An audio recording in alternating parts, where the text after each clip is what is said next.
right. All right, sorry. Yeah. All right, so I'm going to call us to order at 6:06. And before we get started, I need to add one item to the consent agenda, and that would be item C, to approve the use of the balance of the Bristol Elementary School Special Projects Fund, $3,880.74 towards the purchase of a Hobart dishwasher.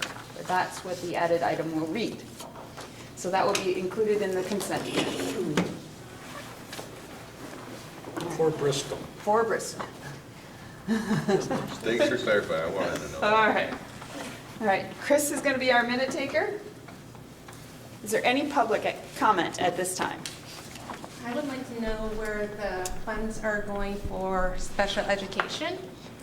I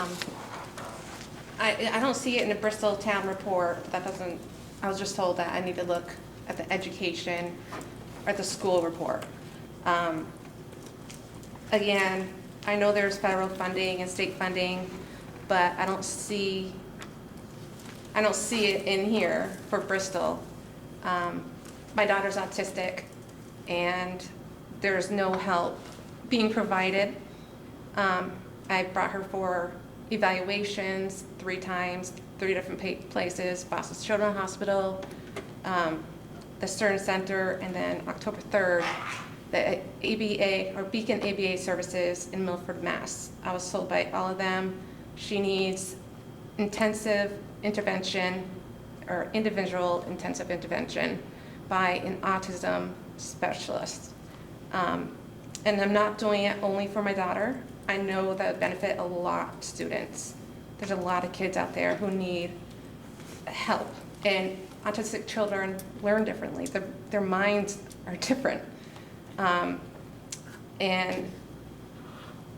like I said, it's just not there. There's not enough help.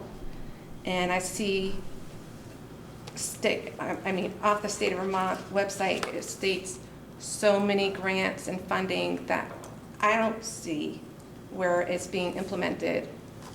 And I know, like, together with the 5 towns, I'm sure there's tons of children who could benefit from some more special education funding. I work for the Howard Center, so I work with some autistic kids in Chittenden County. And so I don't know if the Counseling Service of Addison County, have you checked in with that? Dr. Gazer there. Yeah, and so did they, anyway, and I know sitting behind you is the head of special ed. And so when I work with kids, it's in their IEP that they get that funding. When someone says, okay, you need this, then they have to find the funding, right? Because it's in an IEP. So is she on an IEP? Yes. So that would be a team question of. Kristen, I'm going to Sorry. have, we're getting into a Okay, sorry, I hear a parent use what I just want to try to. I understand, I just don't want I us understand that, right, but I just want to, so that's all I have to say is that up in Chittenden County, they help, the Howard Center helps with that stuff too. But so CSAC might. I'm currently bringing her out for occupational therapy and speech and language therapy on my own time and our own money. So that's an additional expense to us. That is because throughout the years, with the services being provided through her IEP, she has not progressed at all. So yes, it is in her IEP, but there has been no gains. Good luck. Thank you. Do you happen to give your name to our minute taker so she has it? Yes. Okay. And I spoke to you about checking back in with our superintendent and perhaps getting our business manager getting you the budget so you could have a look at our school budget instead of the town budget. Yes. Okay. So, and then the other issue, you brought a letter from another parent that you're going to pass back to that parent and have them reach out to the principal. Mm-hmm. So thank you. Thank you. All right. Moving on to the consent agenda. Is there a motion to approve the consent agenda? So moved. Andrew? Is there a second? Second. Allison? All those in favor of approving the consent agenda, please say aye. Aye. I just would like to take a short pause. I don't know if any of you noticed, but we have a student rep with us today. Bella is a Mount Abraham freshman who's joined us. We have another member who's a student rep who's not able to make it tonight, but she'll be back after play practice ends. So if we'll take a quick go around the table and say hello to Bella, that would be great. Hi, Bella. I'm Andrew from New Haven.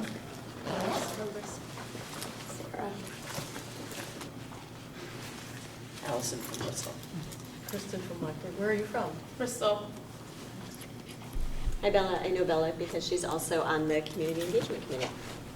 She's super active in this work, which is awesome. Kevin from Bristol. And Caleb Starksboro, and thanks for your work on the Community Engagement Committee. It's great to have you here at the full board meeting. Hi Bella. I'm Sarah. Hi Bella, Elizabeth from Lincoln. Steve from Starksboro. Hi Bella. I've known Bella since she was in kindergarten, maybe, when I was coaching softball. Yeah. Hi, Bella. All right. Okay, so we'll move down. We're going to move down to executive limitations monitoring, and our first action is to accept the ends monitoring report. Is there a motion to accept it?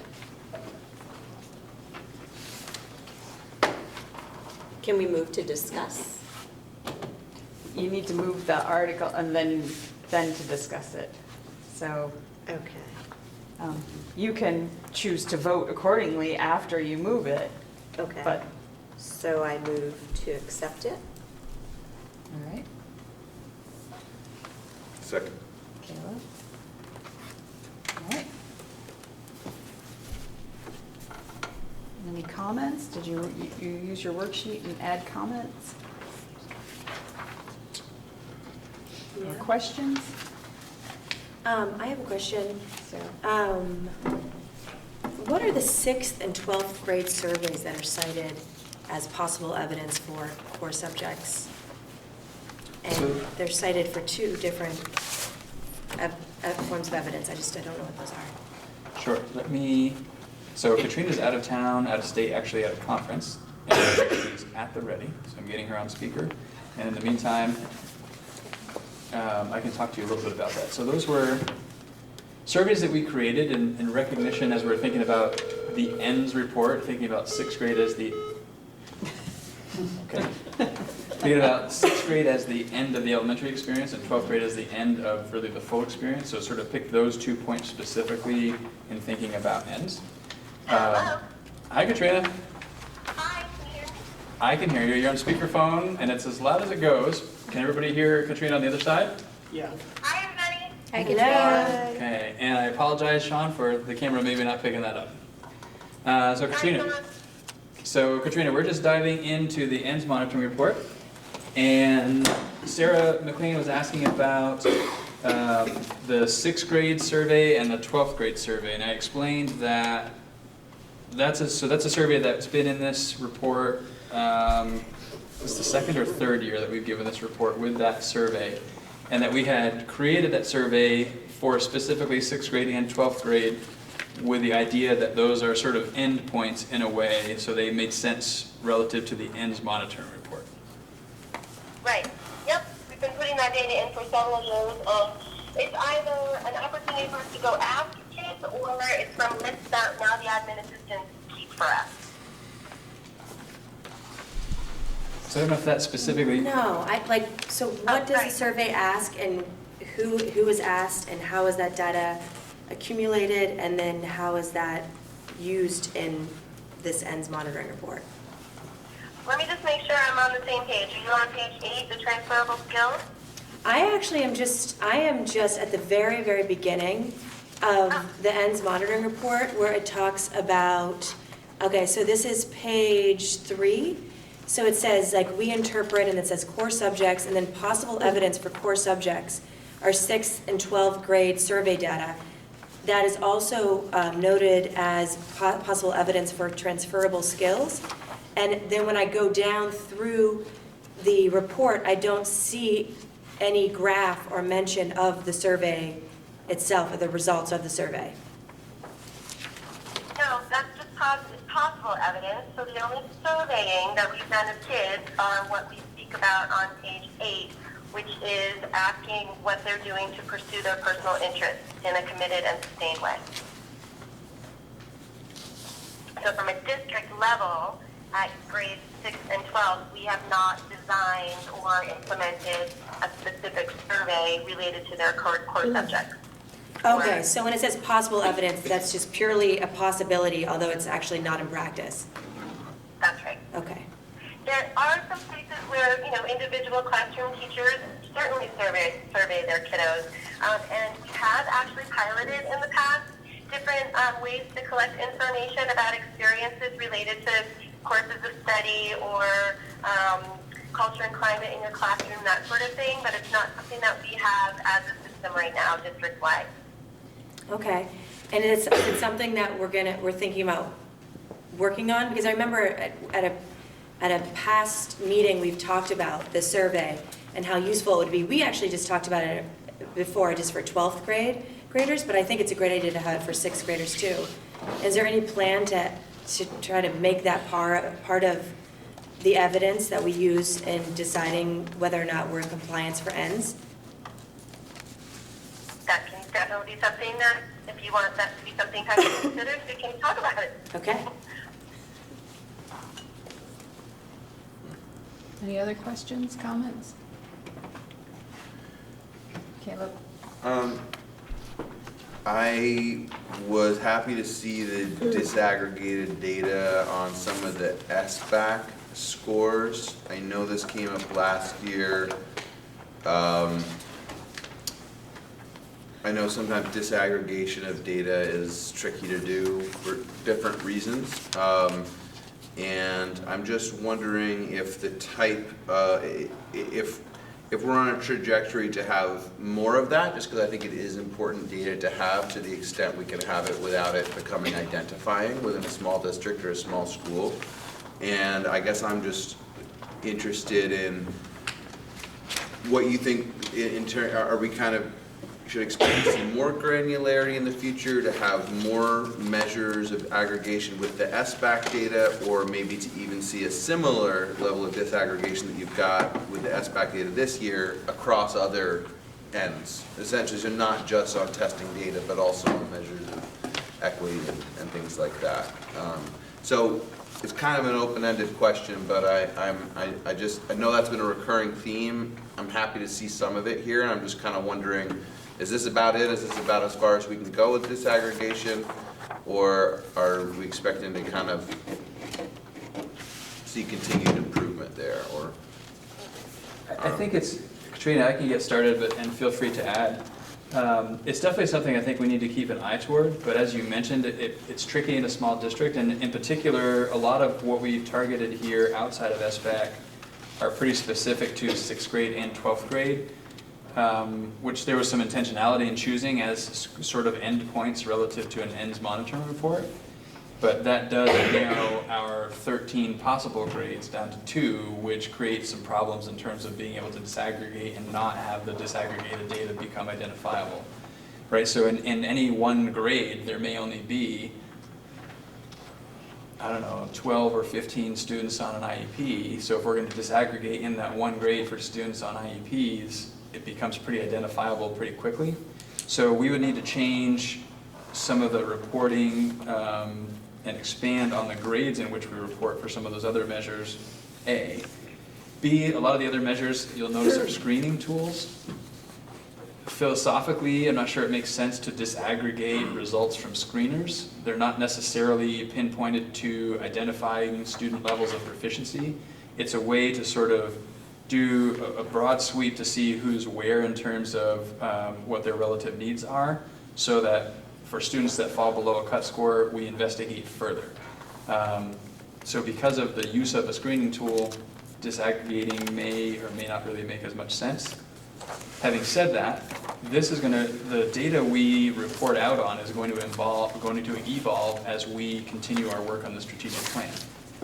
So there are measures that are in here that don't even exist yet that are going to eventually be in this plan, because to measure the measurable targets that we put into the strategic plan, we're going to have to create some new tools. So it will continue to evolve, and I think we'll have to keep an eye toward what can we continue to disaggregate for, as long as we have a big enough N to do that and make it so it's not identifiable. Yeah, and the only thing I think that would add to that is that, the tools that we have around mathematics and English language arts that we're using as district tools in the MAP or NWEA program are indicators of how students are predicted to perform on the SBAC. So we'd almost be going through an exercise just to see the same outcome. So I almost wonder if we need to be thinking differently about what questions we want answered about how our students who may qualify for community funds and or have an identified disability are accessing their education, and is there a different tool we could be using to help us dig that out? I don't know that these are the measurements that are necessarily going to tell us the story about whether or not all kids have equitable access to our education in our district.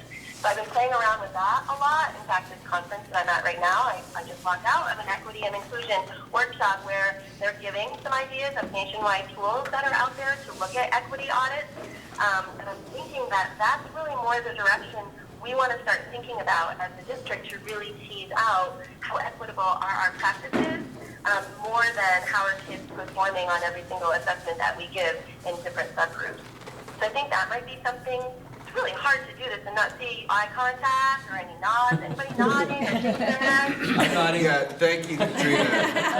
Thank you, good job. So anyways, I hope we have those conversations, and I don't want to get ahead of ourselves because our districts can only take on so much at once, and our capacity right now is all hands on deck as it relates to the 2 strategic plan priorities that we identified to start with.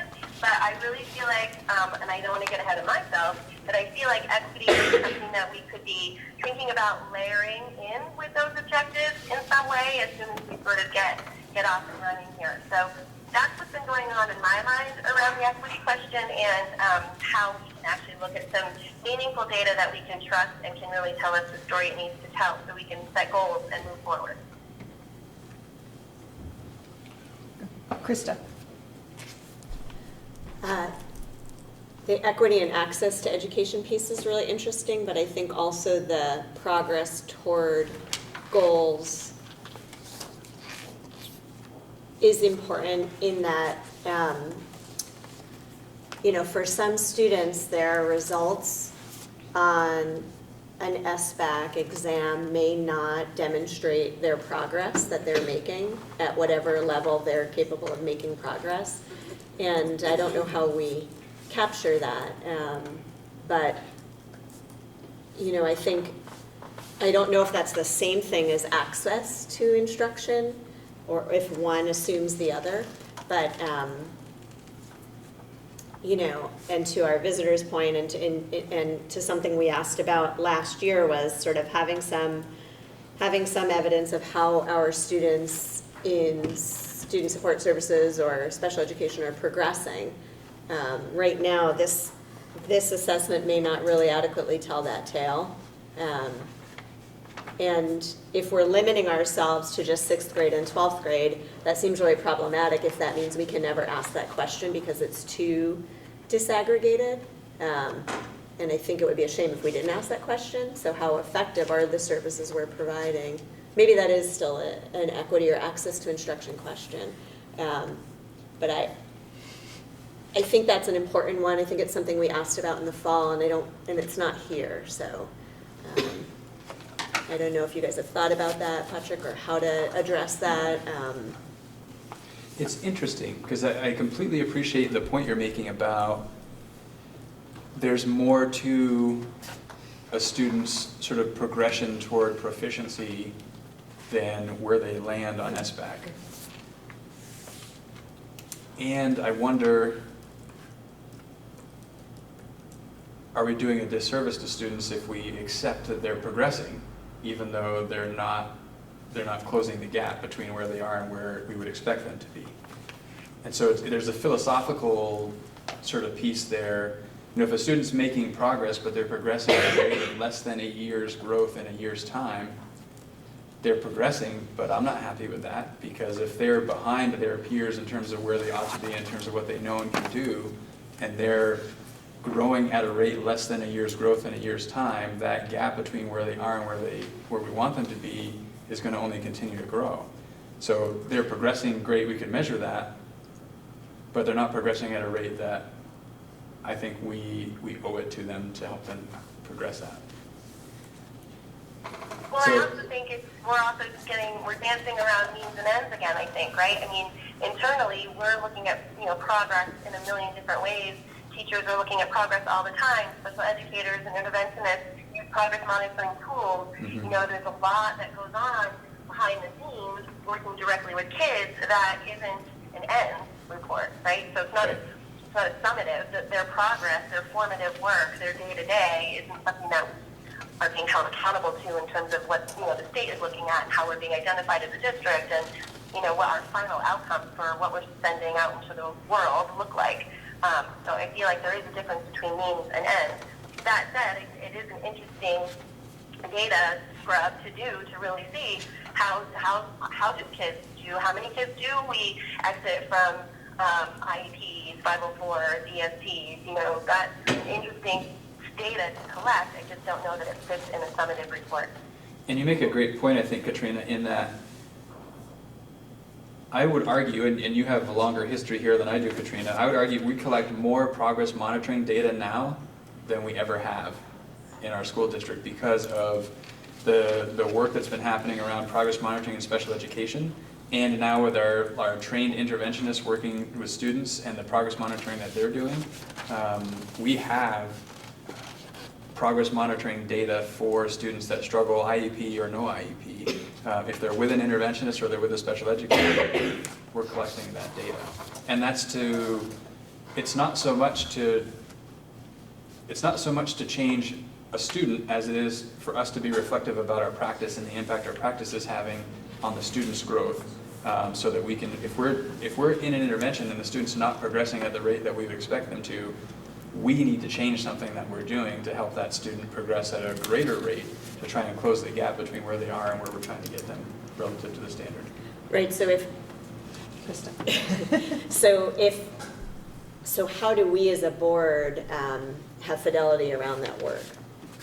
So you have, like in an IEP, you have a goal and then objectives toward that goal, and percentages of achievement toward that goal, and like, how do we know, that if all we're looking at are SBACs, how do we know if, for the most part, kids on IEPs are meeting their goals or working toward whatever progress their team has determined is sufficient?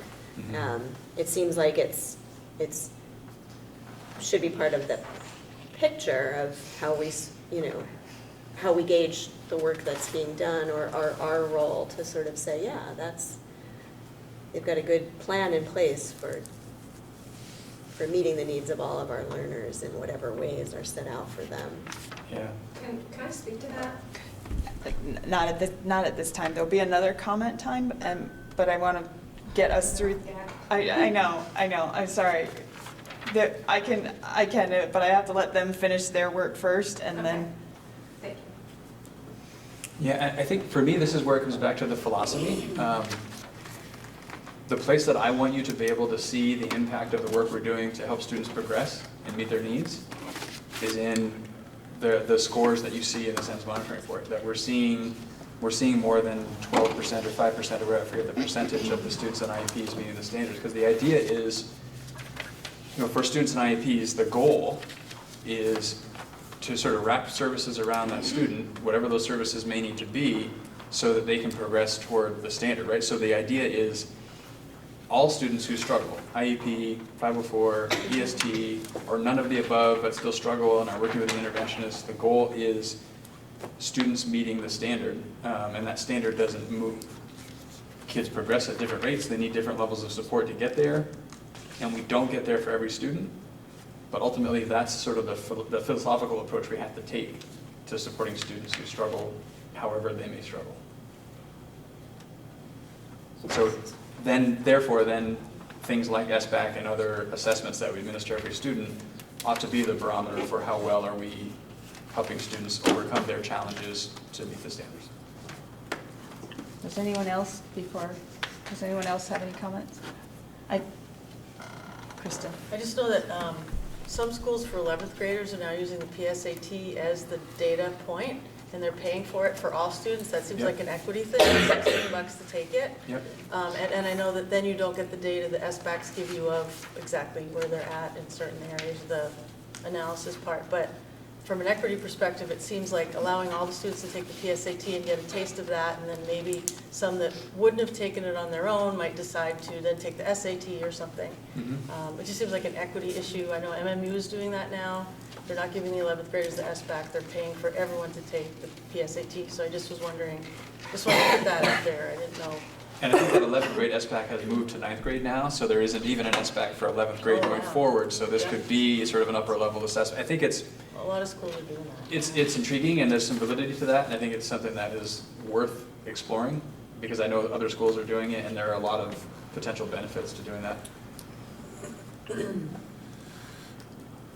I just recall a teacher conversation from a couple of years ago where they were, she was pretty emotional about the lack in some of the students' motivation to take the SBAC. That sort of speaks to one of the other comments where there isn't a personal interest in taking it. So what you're gauging isn't necessarily, a competency measurement, is more a motivational Yeah. measurement. Which could be true of any assessment ever Sure, given. yeah. And which is also a reason why it's not great practice to rely exclusively on a single assessment, right? So SBAC is an assessment on that day or series of days. That's how those students performed. And it's important. I think I'm always hesitant to dismiss it, right? Like we can dismiss any assessment and say, no, we're doing things just the way we ought to, and we're going to dismiss these results that tell us otherwise. I don't think that's great practice. So I think we think carefully about the results we're getting on every assessment, SBAC being one, and we're looking at some other, in particular screening assessments here, but other assessments that are not screeners, and we need to continue to evolve in terms of what is our assessment plan overall. Doing a lot of work right now with curriculum and really articulating a curriculum across schools, sort of thinking about it horizontally, but also vertically aligning standards and the curriculum pre-K through grade 12. So our ability to create local common assessments that we might then be able to look at in addition to SBAC is going to continue to grow with that curricular work that's happening. Unfortunately, that curricular work takes time, and the assessment then will follow that curricular work. So we're on a trajectory, I think, to where we need to be, and it's going to take a few years before we're starting to see that land in something like this report. I think I recall one of the other comments last year was asking about how much more of just the standard report card could be incorporated into this, and there was some discussion about that hadn't been synced up yet between the different schools because of the unification, and that was still a work in progress as another. Right, so, exactly. So that's a lot of the K6 report card is going to be under revision. Some of it already has been, but the work of calibrating to make sure that our teachers are actually assessing for the right things and in an equitable way, that work needs to really happen before we will feel confident that you're looking at true results across 5 schools. But that's definitely in our future.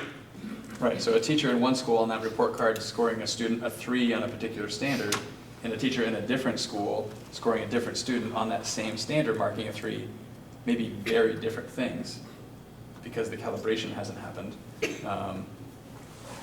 And it's really important that when we're saying it's a 3 on this standard, that any student performing at that, to that same level of proficiency gets that score.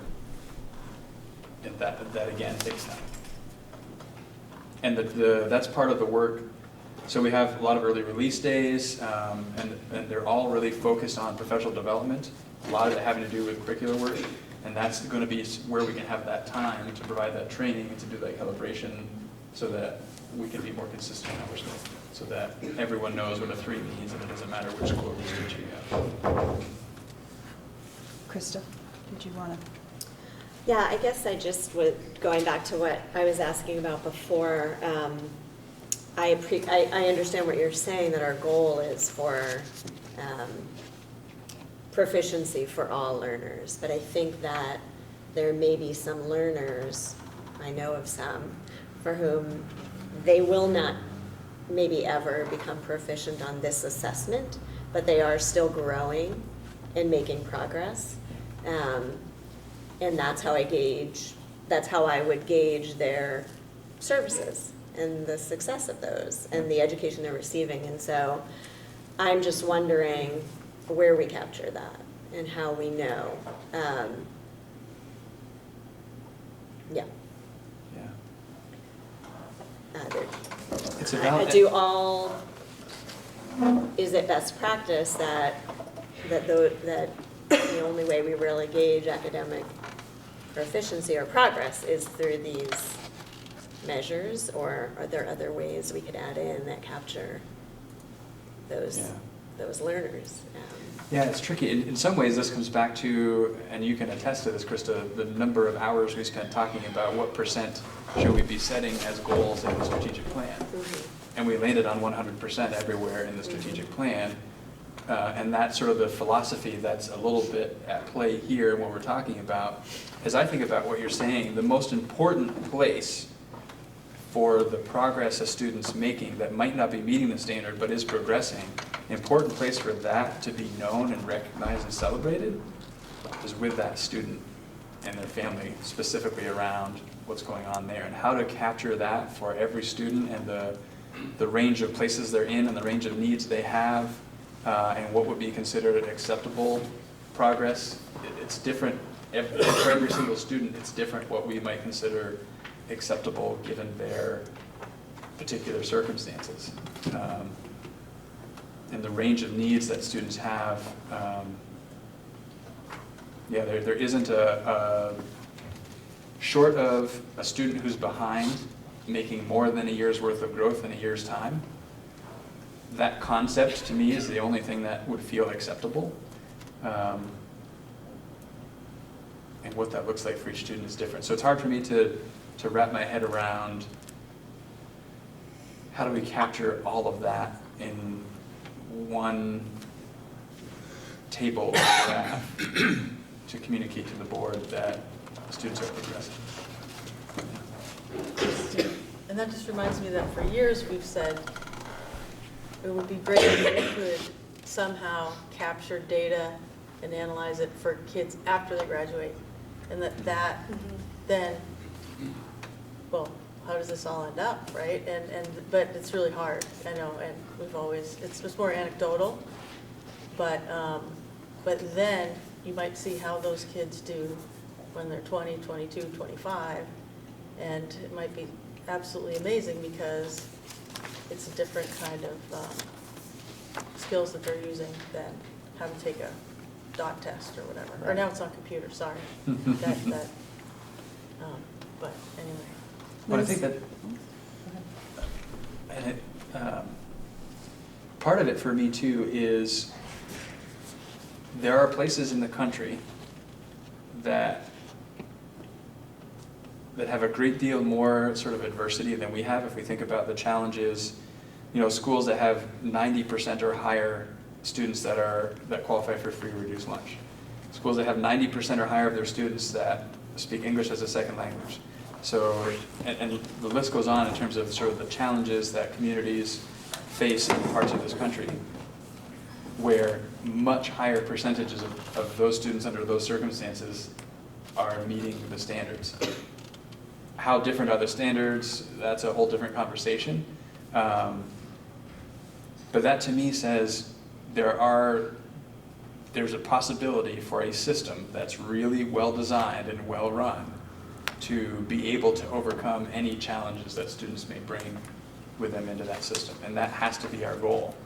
And so making some progress falls short of that goal. It has to be, we have to set the bar higher than making some progress. And I think that's where, to me, pointing to the ends with the expectation that we do what it takes to help kids achieve those ends not make progress toward those ends, achieve those ends, is what our motivation needs to be. And that's, I guess that's, again, that the philosophical aspect that's coming out in my thoughts. Liz? I also think that habits of work could possibly speak to that pretty well, because no matter what you're working on, are you engaged with that work? Things like that, that could be pretty powerful. And if I remember, elementary school report cards do talk about, they just different wording. So when we're talking about coordinating the curriculum, are we gonna pull down some of those from the high school proficiency-based learning? Is that something that also goes down into elementary schools? In some ways, that's reflected on page 8, where you have, so in the elementary schools, what you see there are effectively their habits of work standards. And you can see the percent of students over those 3 years that met those standards as measured by their teachers. And then at the high school, it's HEART. That's their acronym for their work habits, or habits of their expectations. And you can see there the percentages. So that's, again, recognizing academic achievement is a piece to this puzzle. It's an important piece. It's not the entire puzzle. The other side of engagement, work ethic, things that I'm sure we've all known students who were great academically, not strong on the work habits, and that gets in their way as adults in the workforce in their communities. Likewise, I know students that were not strong academically, but were rock stars on the work habits, and they were great contributing members to their community and very successful. So both are critically important, among other things. And I think that's how, again, as we continue to work this strategic plan, which tries to capture a lot of those, it captures the academic need and our work to do there, but the personalization and those other transferable skills, it really works to bring those together. And we have some pretty clear measurable targets in there that we're going to have to report out on in this. And there are going to be some ways that we have to create to do that we don't currently have, which is exciting. It's daunting because creating assessments that don't exist is hard work. But I feel like it's going to get us to a place where we're measuring what's important. And I think we do that fairly well here, as well as we can with the assessments we have, and we probably need some new assessments. Sarah? So the very last section is the plan to become compliant with the ends. Sentence, I am confident that the systems of support we have put in place, coupled with the guidance of the MAUSD strategic plan and the continued focus on supporting core instruction, will improve outcomes for our students. What are the systems of support that have been put in place? And overall, do you find that this non-compliance with meeting the ends is any reflection on this shift in philosophy of the interventionist and coaching model? No, I think so the interventionists and the coaching model are part of this multi-tiered system of supports that we've really strengthened over the last couple of years. Those are what I'm citing there as the systems and supports that I think are key to seeing the improved outcomes for students. The data that you see in this report doesn't look tremendously different than the data we've seen in every report that we've done here. And that's not a surprise. I certainly was not expecting complete turnaround in terms of student outcomes after 1 year of working to put into place some of these things that are still new. As I said, I think I've said here to the board, but for sure I've said to the staff, I don't anticipate seeing a significant change in student outcomes from this work for 5 years. That's, change theory is pretty clear. 5 to 7 years is what you're looking at to see a change actually take hold and begin to see the effects of that. This was the end of year 1.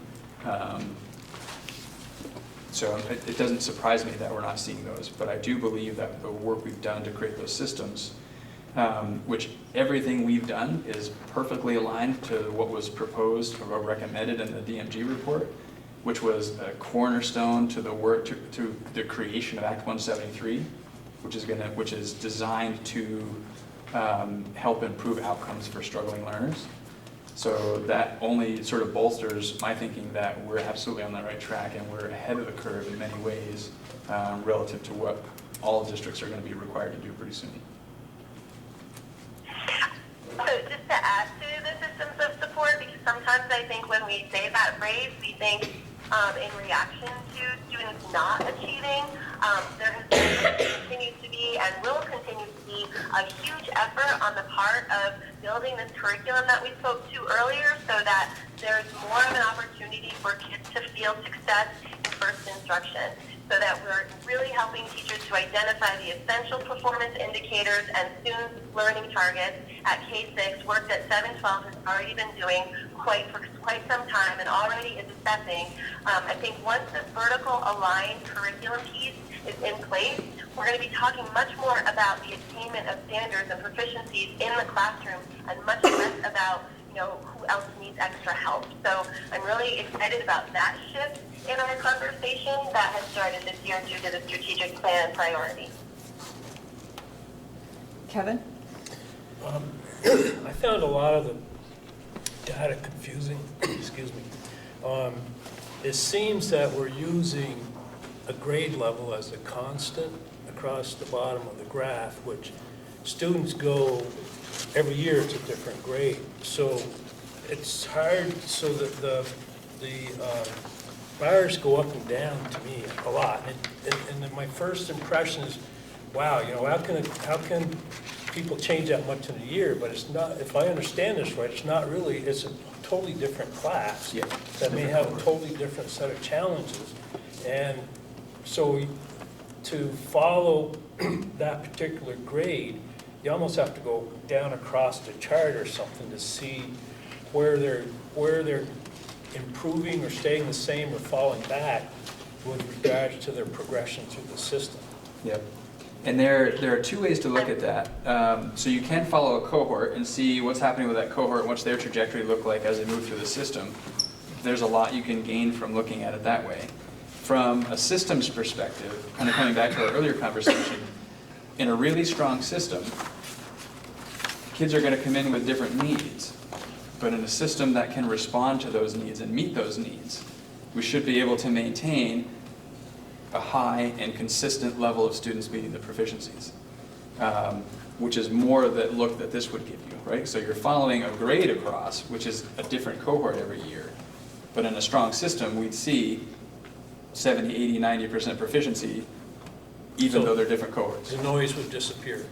Right. So that's the idea being the system adapts to meet the student need rather than the student learning is the constant. But I am glad that you brought that up, Kevin, because I started to do some of that cohort, going diagonal also, and there are some places to celebrate for sure, and then there's still more fluctuating. But if we think back to any time where maybe we have created a systems change, like implemented a consistent math program, for example, it would be interesting to follow a cohort group from the year that they started using that new program to current, right? Or when we do have performance indicators and we do have more consistency in implementation of a literacy block, what year was that? Oh, let's go back and see if that cohort group has made progress. That's when I would want to look, I think, more at the diagonal, a little bit more than year to year. And on the back end, we do a lot of that work. So we are able to follow cohorts and look at that from sort of an analytical frame to understand, as Katrina was saying, what's the impact of some of these changes that have happened over time. So it's possible to organize the data in that way, and it happens to some extent for those analytical purposes. Not necessarily how it's represented here, though. Okay.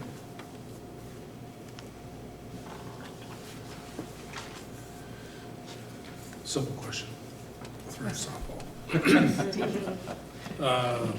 The SAT and ACT scores, what's the deal with the no data in 2019? Did you hear the question, Katrina? Yeah, that's AOE, that's not my fault. Essentially, it's been every year. They never have it in time for this report. Same with the new science assessment. They haven't had the embargoes lift in time for me to get the information to you. I don't even know if they'll have the SAT next month. Sometimes it's not even until the spring. But I will have a one-pager for you on the new state science assessment next month. Right. We love it when it's the AOE's fault. Yeah, and I'm pretty close to say when that is.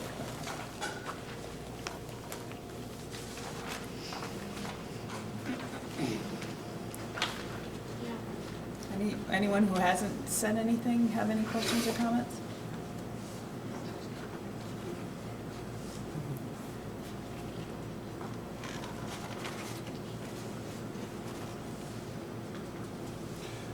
Caleb?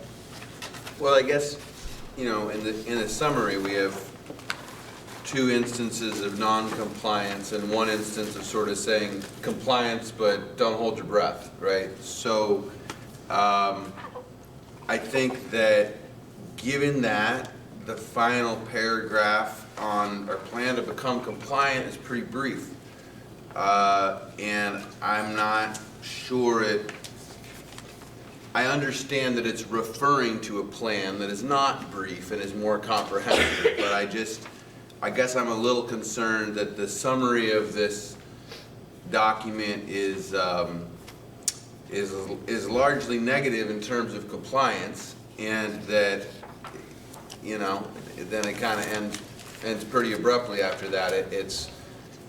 I guess I'd like to hear some rationale on why this board should accept this monitoring report given its current form, just because that lack of compliance coupled with the, I would say, kind of scarcity of a spelled out plan is a little challenging for me.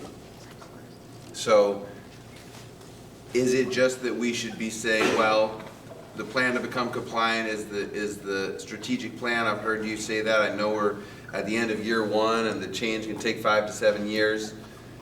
I just, maybe there's no more fleshed out way to say that. I don't know, but that's that kind of juxtaposition on the page, Sure. on the final page, is a little concerning to me. Yeah, and I could certainly, what I would speak to are things that we've talked a fair bit about. So I would speak to that focus on core instruction and access for students who struggle to trained professionals that are experts in the field. Those systems that we've been building, that we've been talking about for, I don't know, a year and a half now, I guess, something like that. That's the language I would add here, at least in terms of the 2 where we're non-compliant. The one where I could almost report barely compliant, from a financial perspective, is a little more complicated, because that is to some extent within my control and to some extent not within my control, in terms of the board ultimately being the body that sets the target that needs to be hit for the financial realities.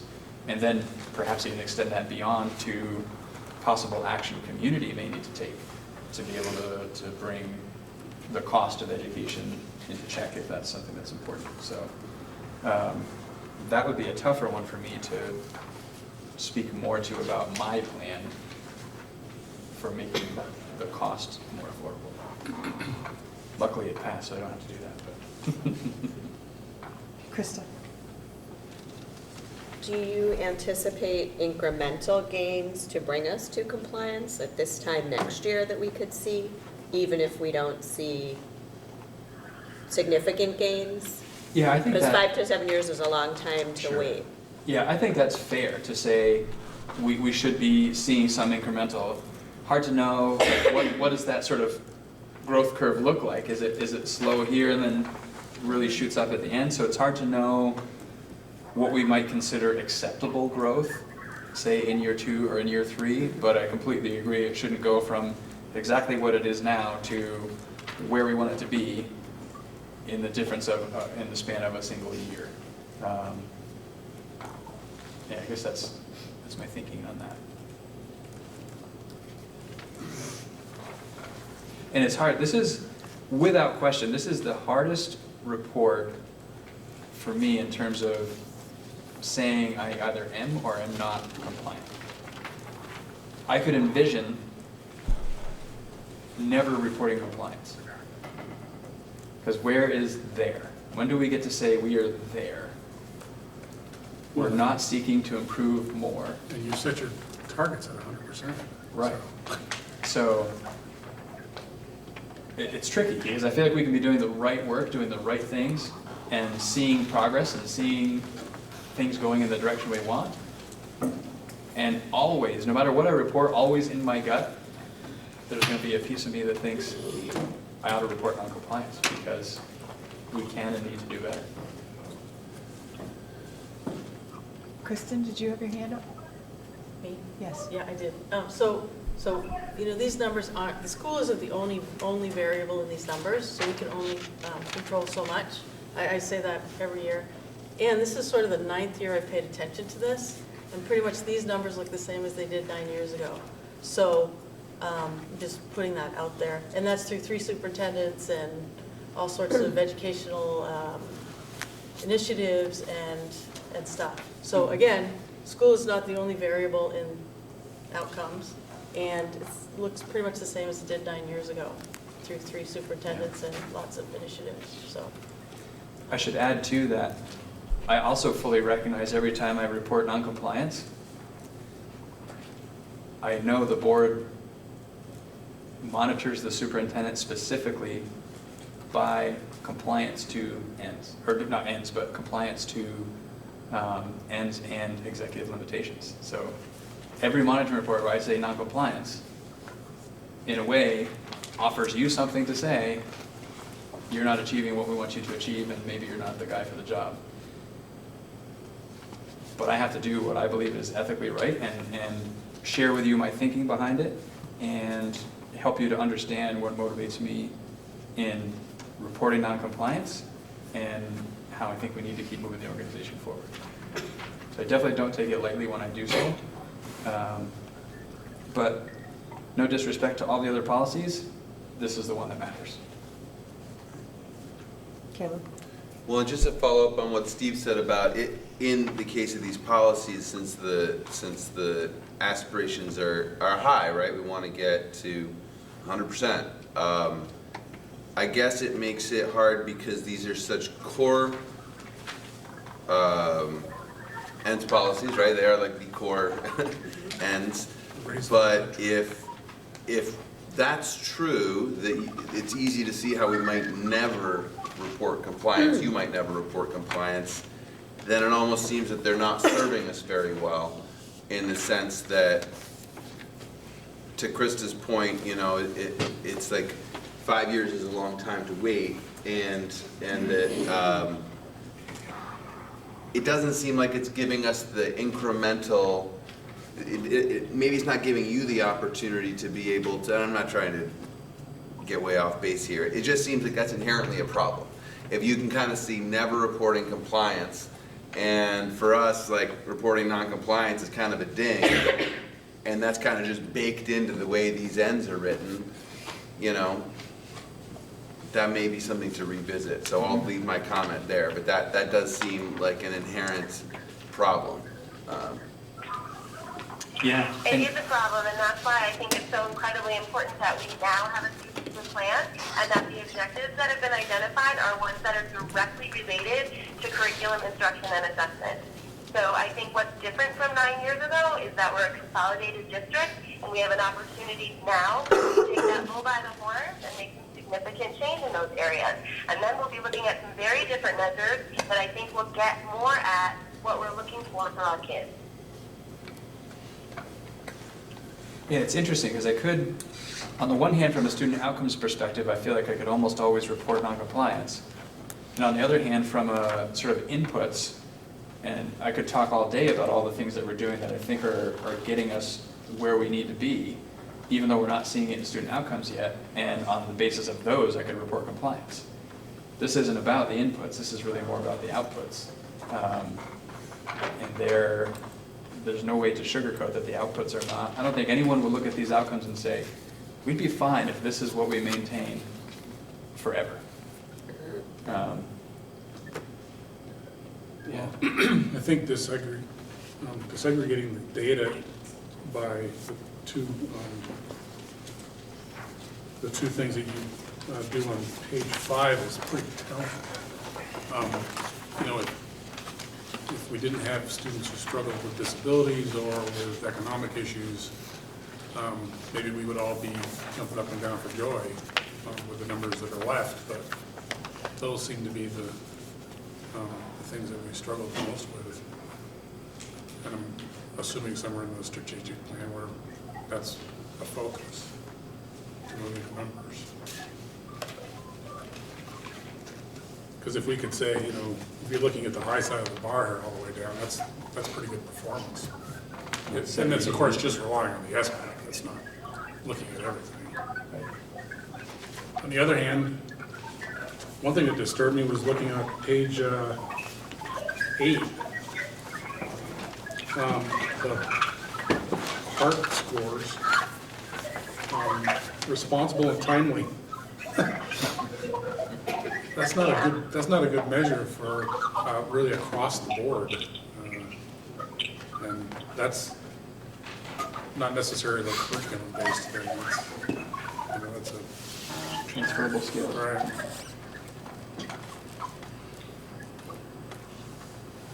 That might get you through life, just having those 2 traits themselves. True. In the contracting business, we say, it's a good contractor, but just pick up the phone.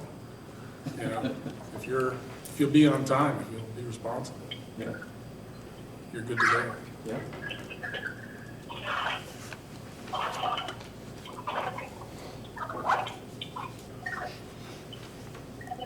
Anyone else?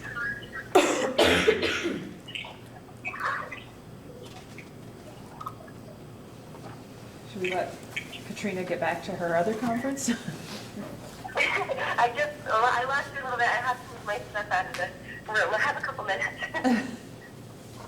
Does anyone have any other questions? Do I need to wait to the whole end of the meeting to ask questions? I just want to make sure that we get, Right. No, I know. and I'll give you an opportunity to speak. Okay. If nobody has any questions, we'll let Katrina get off the phone, and then I'll take the public's comment, and then we'll go back to our response, what we're going to do for our response. Okay. Does it make sense for Katrina to stay on until action has been taken on the motion? So if there's something that comes about from a directive to me, Okay. maybe good for Sure. her to hear whatever conversation comes around that. Okay, so we can give you a moment to comment. I was just going to text you later anyway. Okay, so piggybacking off of what Krista said, how do you measure progress if through the progress monitoring you do? My daughter, last year she couldn't make money. And per the Ames web or the progress monitoring, she now can add a nickel and a penny, and that's progress. She is in 7th grade at the 2nd grade level. How, to me, that's not progress for a 13-year-old. That's not grade level. But that's, as I said, like you said, a year behind, and then you'll take action. You'll do intervention. Intervention, to me, is specifically for her needs, which is autism, not a specialist interventionist without the autism. I know it's something you'd have to contract out, but it's not just a year. She's like at the 2nd grade level in 7th grade.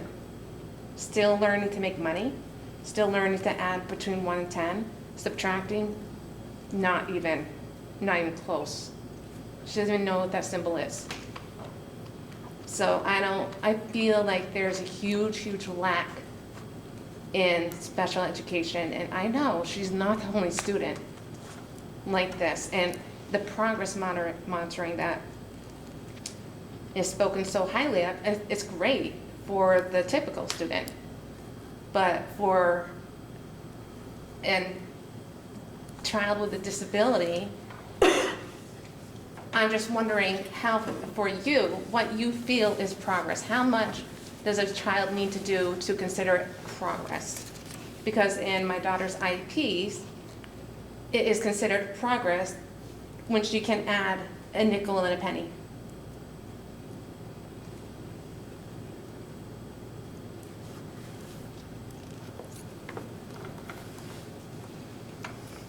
Or write, her goal is to write a 2 to 3 sentence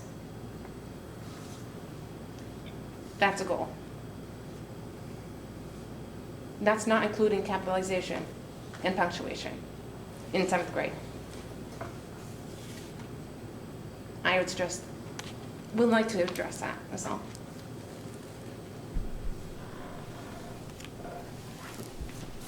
I think due to the personal nature of that, I don't think that we're gonna talk specifically about, we don't ever want to be in the position where we're talking specifically about a child and their progress.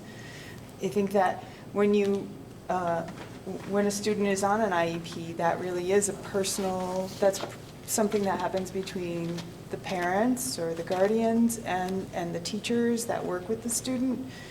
And you all work together to sort of make out a plan for your student. So I really would encourage you to keep working with your team that works for your student at this point. And I would not ask Mr. Reen at this point to comment specifically. It puts him in an awkward position. It puts us in an awkward position to be speaking about one child in our district. I wouldn't do that. I hope you understand that. I do, I'm just wondering, because he stated that the progress monitoring is how they monitor students with special needs. And I'm just wondering what you need to see progress in order to consider it progress. That's a general statement. That's not anything to do with me, myself, my daughter. So I'm just curious as to that. And my other thing was, if the state of Vermont or a legislator, what have you, passes Trump's Autism Collaboration and Accountability Research, Education, and Support Act, is that something that you guys are going to take into consideration? Because that's funds through the federal level. I don't know about the funding at that level. Because it comes down to the state and then to the towns. Right, and I would encourage you to have conversations with Mr. Reen, Mr. Davidson, and become your own expert with the information they can give you. I really would. I know you said to me you have talked to some people. I just encourage you to keep talking to maybe come to more of an understanding.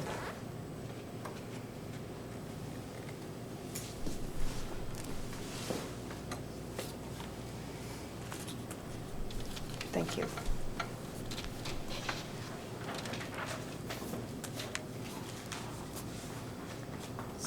So at this point, we have a motion, and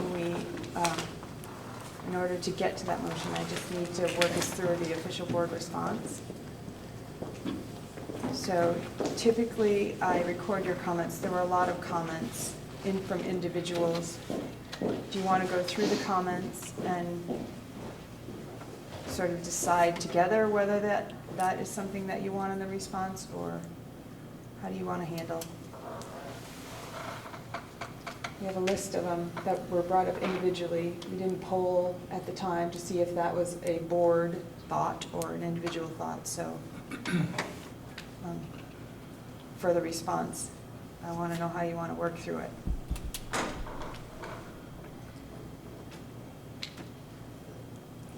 You want to do thumbs up? Okay. This is regarding the worksheet. Yes. Well, it's the official board response. So, but I wrote down some of the comments that people were making. So we don't typically act on the word of one member. So I need to know what you all think as a straw poll so I can add them to the comments or questions. Does that make sense?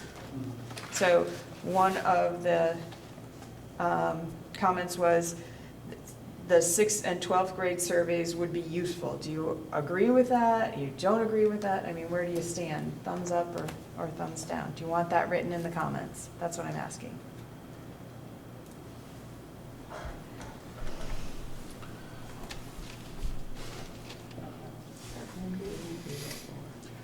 All right, so 6th And that's the survey data that Katrina said is possible, but wasn't included. Doesn't exist for the core subjects.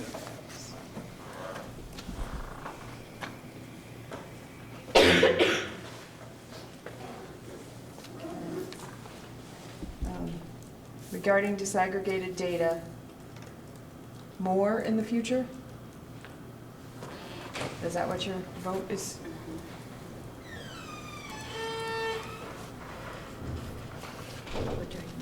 I think as it becomes meaningful, yeah. More in the future as meaningful? I mean, That- without just doing it blindly. 1, 2, 3, 4, 1, 2, 3, 4. So it looks, wait a minute, it looks like 2, 3, 4. It looks like more neutrals are down as opposed to yeses. Oh, no, so 6, all right.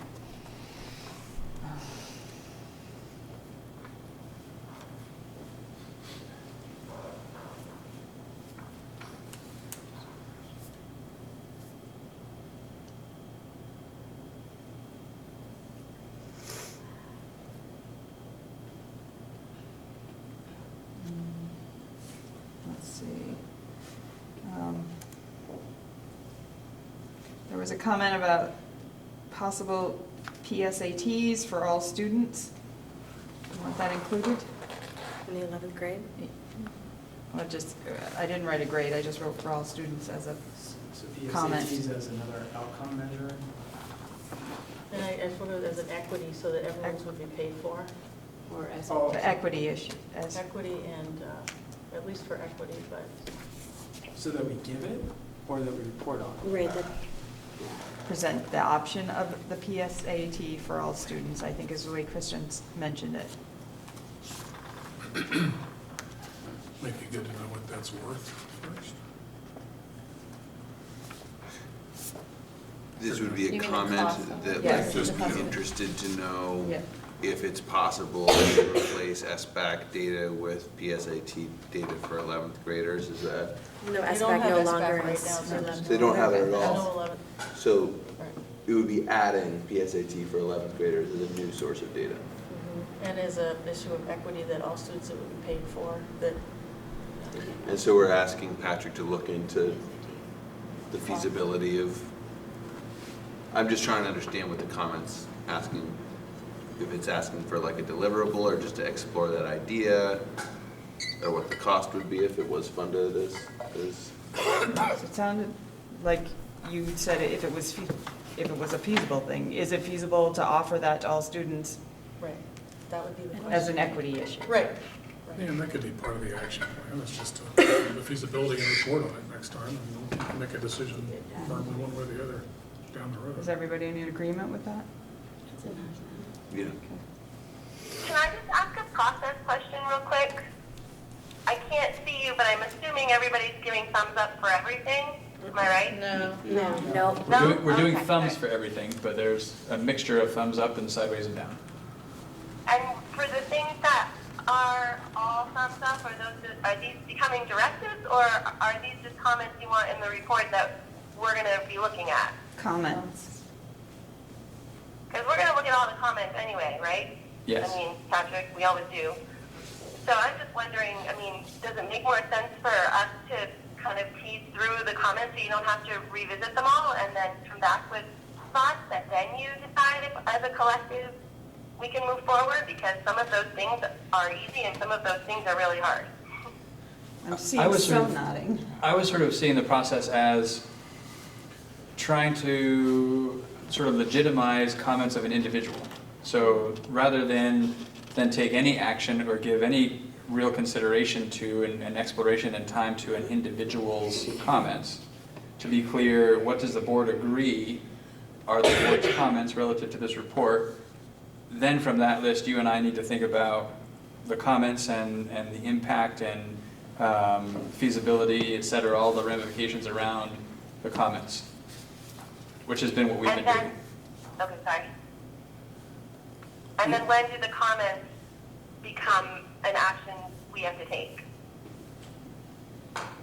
I think the comments, my understanding is the comments are merely that, they're recommendations for things to consider. Whether or not they end up in the report is, I guess, ultimately my decision, and what comes before the board. And the board at that point gets to say, the report is satisfactory and we accept it, or it's not and we reject it, and then a directive is given as to what needs to be different. Okay. That's how There I'm would be thinking of things it. in there, I would imagine we would want to, like for a survey, for example, a survey about what? Like, that requires some thinking about what exactly is missing that the board would want voice from, and we don't want to take the time to figure that out today. Right. And we also need to be thoughtful about what do we know the work is that's happening around the strategic plan, and how does that dovetail with some of the comments that are made, and so that it all fits within the system and we're not doing something outside of what the focus is. Those are all the factors that we need to be thoughtful about relative to the comments that are being made. Well, I think also in addition to just making comments about the report, we need to decide whether or not there's anything the board wants done to the report now. You know, is there anything that the group agrees they want changed in the report as it stands? Aside from just making comments, which are important, right? Right, and that comes later in the response. Yeah. Okay. If there's no, if the data didn't demonstrate the accomplishment of this interpretation, then, and it says, if not, what other evidence does the board request? Okay. And that's more of a directive in my mind. Exactly. Yep, all right. Krista? That's okay, we might get to it after. Sorry, I didn't mean to do around, I just needed to check. Okay. And I wrote this down as it was being said, so I'm not sure I've captured it all, the meat of it, but how do we capture all students' progress towards the goals, and how are we progressing? And Christy's comment, equity versus access. So I'm not sure that I've, Yeah, and I'm trying to capture a way to determine how effective our special education and student support services are. And I think this document is limited. I think it's a bigger conversation, which is what I was raising my hand for before as a process question about how we go about this whole report. I think we could do better because we're reactive as opposed to proactive. We don't have a lot of time to ask really deep and more meaningful questions. But I know that, even in years past, with the different, constitution of this board, folks have asked, there's a lot of funds dedicated towards special ed. How are we gauging how well that's working? We have yet to figure out how to answer that. And this report doesn't get at it. So that's just my voice, and clearly we all have to agree that that's important, or enough of us, to explore further. But I feel like this is limited in capturing that information. That's really important. Whether you call it special education or student support services, there's a large number of kids that need assistance. We don't know how well we're doing if all we look at are standardized assessments, but I think we still have to keep asking the question. And I would say we only begin to get an idea of how well we're doing by looking at standards. I think that tells us something about the effectiveness. If 95% of our students on IEPs were proficient, that would tell us something about the effectiveness. We're a much, much lower percentage of that, which also tells us something about our effectiveness. But I think what I heard you say that makes sense to me, and see if this is getting at what you're talking about, Krista, so it's questions or comments. Is it fair to put a question down to consider how can we measure the effectiveness of special education services in MAUSD? Yes. And then Katrina and I talked about, I don't know that we want to focus on special education services.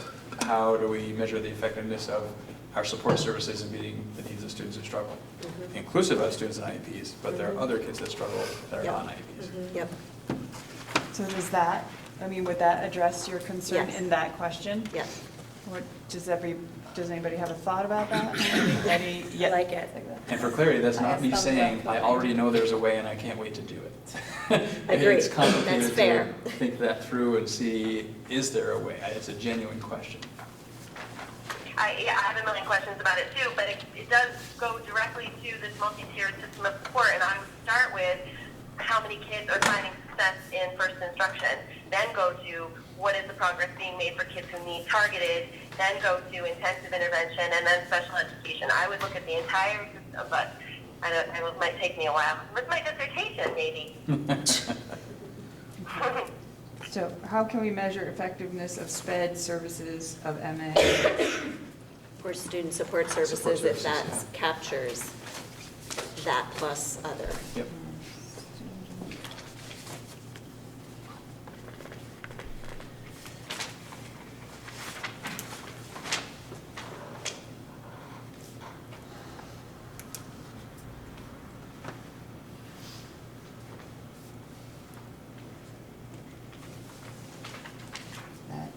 Or student support services that capture, I'm sorry, I missed the end.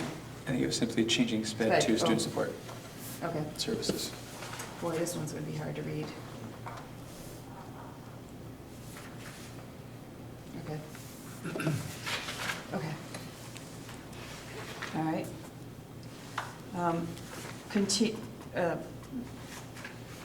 Report card data? Yeah, if, once the report card system is sort of more aligned, it'd be great to get sort of more local rather than a national assessment, more,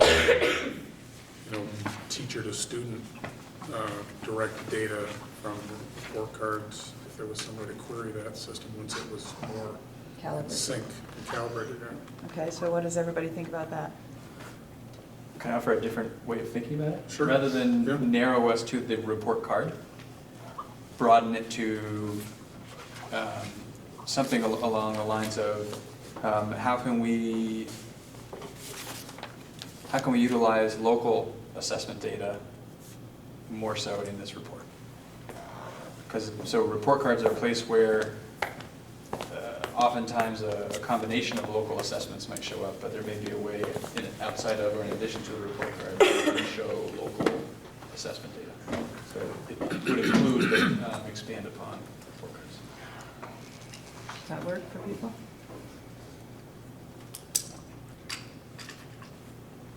Okay.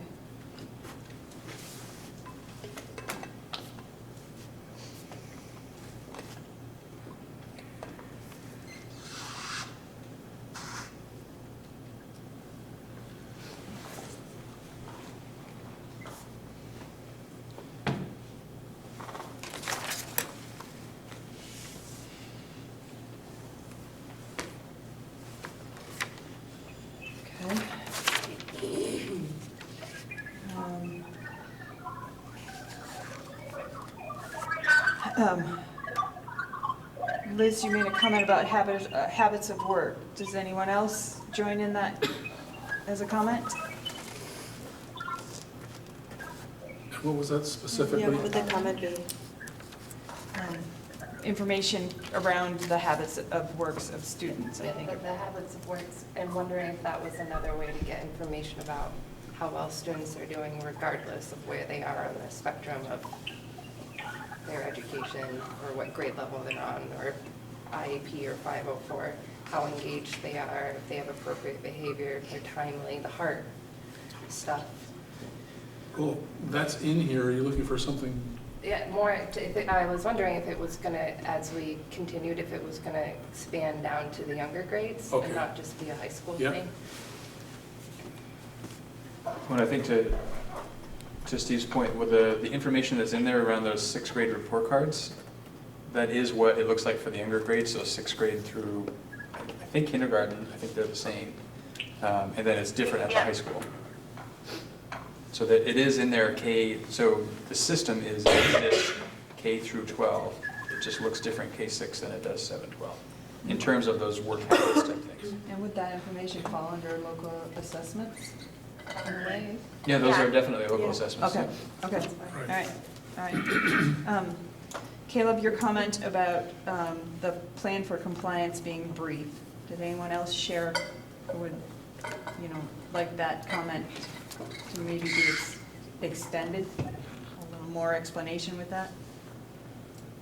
I think it might help folks other than people who've had in-depth discussions about it, So who pick expand, this up, Right. expand understand how it the links a little plan better for to the compliance. strategic Yeah, plan. explain what the systems of support are that are Okay. just, give it a brief mention. And what do people think?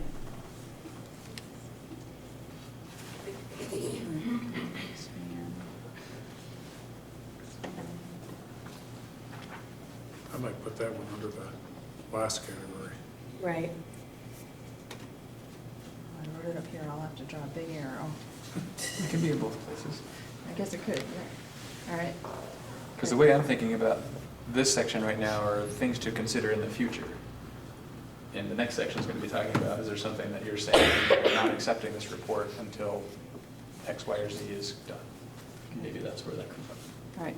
Did anybody say something that I didn't capture? Did I miss any other comments that you really feel like? I see one other, data after graduation. That was just a comment, I think that's Okay. difficult, so Okay. it's not something, Okay. I think that's difficult. All right. Okay, so those are our comments and questions. Now, based on the information provided, does the board find that the superintendent's interpretation is reasonable? Yes or no? So. Okay.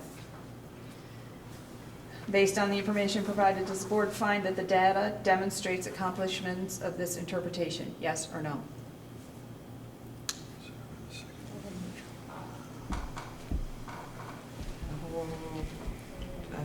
I don't know. This one's always complicated on a Yeah. report where I reported noncompliance, Right, right? because it's not, right. Well, I It's think we're not- just What does that agreeing, mean? we're just agreeing with you, that's basically what I'm doing. So we're agreeing that it's non-compliant. Well, we're saying, The Does data the data demonstrate the accomplishment of the interpretation. It's the But data, are we on just like the top section, like 1.1? Are we going down? No, we're this just, is the whole thing? report, just for the report, the Just- whole report. Which is I really, just don't see that language. This is, because this is the official board response, you have a worksheet to give, that is included to sort of have you write out your thoughts as you're reading it and so that you can gather your thoughts before the meeting. The official board response is where we capture what we say at the table. Okay. So, I need to, on the data demonstrating the accomplishment of this interpretation, yes or no are your options. There's no in-between option. No, there's no, there's no partial. I like this one. I do too. Okay. so That's how the data's not calibrated when you start doing Right. 0.5. So it looks and I think like, we're understanding the thumbs down means you agree that it's not compliant. right, so it's no. So if not, what evidence does the board request? Well, I think We'll see. a better explanation of the plan going forward. So explain the plan for compliance. expand explanation. Right, and I see that I'm somehow on the wrong worksheet, but I was looking at this language that says, if the superintendent has indicated noncompliance with any aspect, is there a commitment plan as to when the board can expect to see compliance? And is the proposed timeframe acceptable? I would say that there isn't really a time frame. There's sort of a vague, I don't mean that in a, negative way, but I think that kind of 5 to 7 year change order thing is kind of vague. And so other than that, there isn't, and so I didn't hear that language in what you just read, Dawn. So I don't know whether to say it's So because, you have a worksheet. Yeah. I have a response. okay. So, Because my answer to the worksheet wording is no. But if the wording there doesn't say, is there a commitment plan as to when the board, you know what I mean? Like, I hear what he's saying for noncompliance, but if we can only accept this report if there's a firm commitment or plan to change the fact that we're non-compliant. That gets to my comment I was saying about the fact that I didn't really see that as part of this report. And so I'm sorry I'm not trying to beat a horse here, I'm a little, can you read our wording again? Because Almost seems like a simple extension to what's here captures what you're talking about. So, right, currently expand, explain, plan for compliance to I include saw that as a very timeline. specific. Me too. Well, I think, So we're kind of asking this question of the whole report. Yes. I think one thing we've My understanding. mentioned before, and I don't know, I can help you with it if you want, is to get these two worksheets not to look the same. right, well, they were meant they were developed to be two different processes. One was to have you as a board member put your thoughts on the paper so that we could then have a discussion and all, because we can't do any work separately. We have to do our work together.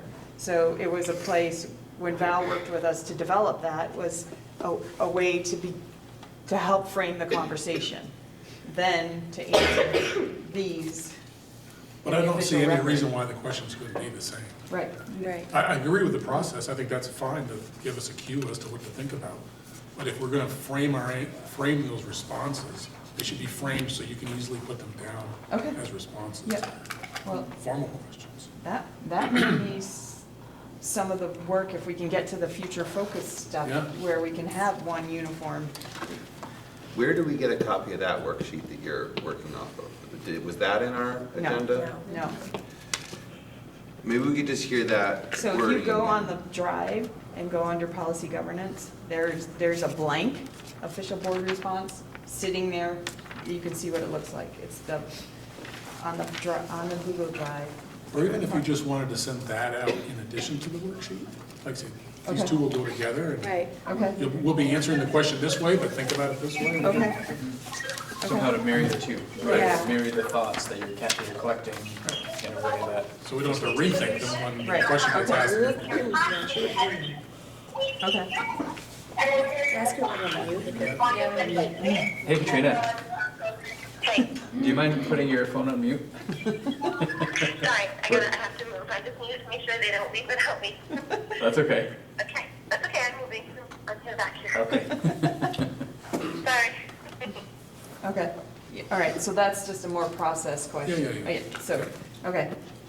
So we've said no. If not, what other evidence does the board request? I said, explain the plan for compliance to include more information and timeline? Or at least talk about the incremental, or, you know, how you see that moving. Yep. Okay. All right.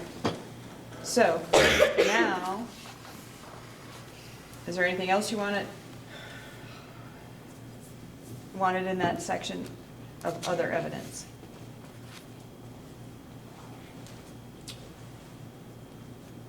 Andrew? Well, one thing I didn't hear is whether we ever include qualitative data, because you're saying there's lots of folks who can speak at links about the quality of the work that's doing that doesn't necessarily show up in SBAC scores. And I'm wondering if we could include that as sort of mile markers for us to see from year to year. So include some qualitative data around shifting instructional practices, systems work, those sorts of things?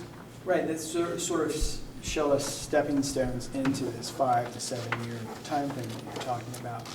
That may not show up, as you say, if it's an exponential curve. Those first 2, 3, 4 years, we may not see anything in the data, but you're hearing it on the ground. And can we, have some of that, a snapshot of that in the report? So anecdotal data around changes in student achievement somehow. Maybe that's not possible. Or maybe it's, I think there's some in here, right? So that there's an attempt for some of the anecdotal with the stories of postgraduates. Right. what about strategic goal, strategic plan accomplishments in sort of the compliance discussion as being some qualitative stuff. Like Sure. This year we managed to get these things moving forward on a strategic plan and. Yeah. I'm just trying to separate out being an ends report. It's not a means report. So I want to be careful that we're not including in here all the great things teachers are doing. Because this report isn't about all the great things teachers are doing. This report's about what is being achieved, what are students achieving. So that's what's spinning right now. I'm also hearing that, sort of, you're reporting non-compliance, that's a concern to the board, but yet, sort of getting to compliance might be 5 to 7 years out, so we need sort of another metric, so that you can report compliance if compliance is there. Does that make sense? Not yet. Okay. Well, Trying to wrap my head around it. Go ahead. I feel like I'm hearing something there, maybe this isn't it, Andrew, but what I kind of feel like I'm hearing is, yes, well, maybe this is just related. Some of that stuff is means, but if you're reporting non-compliance and we need it, and the plan is, well, we're gonna get there because of the strategic plan we're executing, and to some extent, we need some information about the means that are gonna get to compliance with the ends. Like, it's, and maybe, sorry, maybe that's not, that was a thought that was spurred by what you were I saying. think you're on to that, but Yeah. it's something that shows us basically their milestones, but there's still basically a way of showing compliance towards that larger, instead of us just sitting on our, hands for Right. 5 years, 7 years and going, okay, now we're waiting for it. And you Yeah, kind of no. almost have to point to the process or the means to some extent Right. to shore up that argument. And for me, that makes sense in terms of elaborating on the plan. Because a lot of what I'll speak to in the plan are means, right? Those are the means that we are going to put into practice to achieve different ends. Where I'm struggling a little bit, just off the top of my head, in response to Andrew's idea is, what do we look for anecdotally from a student outcomes perspective that we include not in the summary, but in the body of the monitoring report that are mile markers? Yeah, that Milestones. makes me think back to the very first question that Sarah asked about 6th and 12th grade survey data. That could be in the next report once we really design a meaningful survey that we think is going to get to the kinds of answers to questions that we collectively think are the important questions. That makes a lot of sense to me. And in the other piece around the elaborating on the plan for becoming compliant, I think that's an easy fit with what we're doing with the strategic plan work for sure. It's just a matter of timing a little bit because the boys are working on a timeline report for the spot in December, and I just do know that we talked about me replicating the timeline from spring to now to explain the work that's been happening so far. That feels like helpful information for the board. And then my last thing would be the framework of our piloted MTSS plan, which I think is widespread enough that could put some meat on the bones of the plan. The pilot of, I'm sorry, what is that? Pilot of the M's? The student support process that we really rolled out more Multi-tiers. carefully this year with teachers. So those all make sense to me. I think from student voice in terms of anecdotal, I would really want to put more stock into a comprehensive survey that we make sure all kids take, that is accessible to them, so that we're not just getting some voices, we're getting all voices. Mhm. And just to be clear too, I think I'm understanding, Andrew, that your thought there is relative to future monitoring reports as opposed to in the revised report, because my assumption is we're headed down the path of not accepting the report until there's a more sort of elaborative response for the plan, which wouldn't be where I would capture what you're talking about. Right. So I'm thinking you're talking about in future reports in future years to Yep. include some of that thinking. Yes. Okay. Just wanted to be clear. Since we're sort of diving backwards that way. It just occurred to I me. think I was assuming that too. I think, Just I think Steve's teaching us all a lesson right now. Well, no, it occurred to me, and I don't know why, there's probably some good reason why it hasn't been done, but why aren't we querying parents? Thank you, I was just thinking that in my head. I mean, especially on the special ed Yes. end of things, I would imagine they would be the best non-system arbiter of the effectiveness of the IEP or the Even just for the interventions. qualitative stuff, like you said, kind of a unit, like a measurement would be families celebrating at home, whatever their success or their definition of success. So even some of that qualitative, my child achieved this, or, future reports. Thank you for wording it better than I probably would have. And just because I think, and I say this at every single meeting probably, it's just everybody wants to have a voice and feel like their voice is heard, and it's just another outlet for people to have a voice. Particularly, every parent maybe, but particularly the subset of IEPs and special ed. I was seeing a lot of nods for that. Is that something to add to the comments? Why not query parents?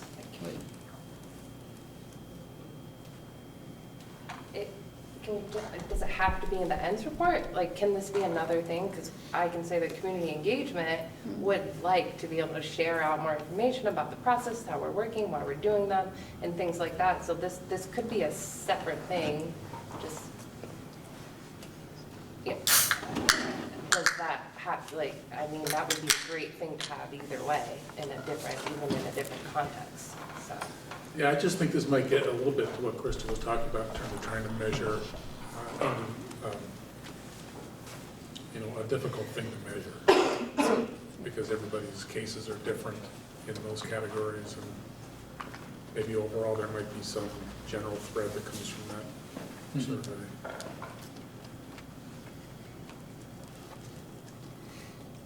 Allison? So a process question. If we're potentially not accepting the report, do Patrick and Katrina and all of their folks have to do something between now and our next board meeting and answer the question, the plan, provide a plan, and then we would vote on accepting the report then at the next meeting? We have to say what we want and when we want it. And then hand it back. Krista? I would suggest that we consider a separate meeting for this, because it would be great to hear more of the strategic plan fleshed out so we could better understand. It would be great to hear some of what Katrina has shared at the Oversight Committee. There's a lot of moving pieces that I think would be helpful for the board. And I think this could potentially be an example of a topic that is worthy of more time than our typical board meeting agenda. So I raise that as a possibility for us to consider. So it is something we had talked about doing last year, but we are in the thralls of the community engagement. We're beginning the budget. We need to do that piece. We're really, right now, using this time backwards.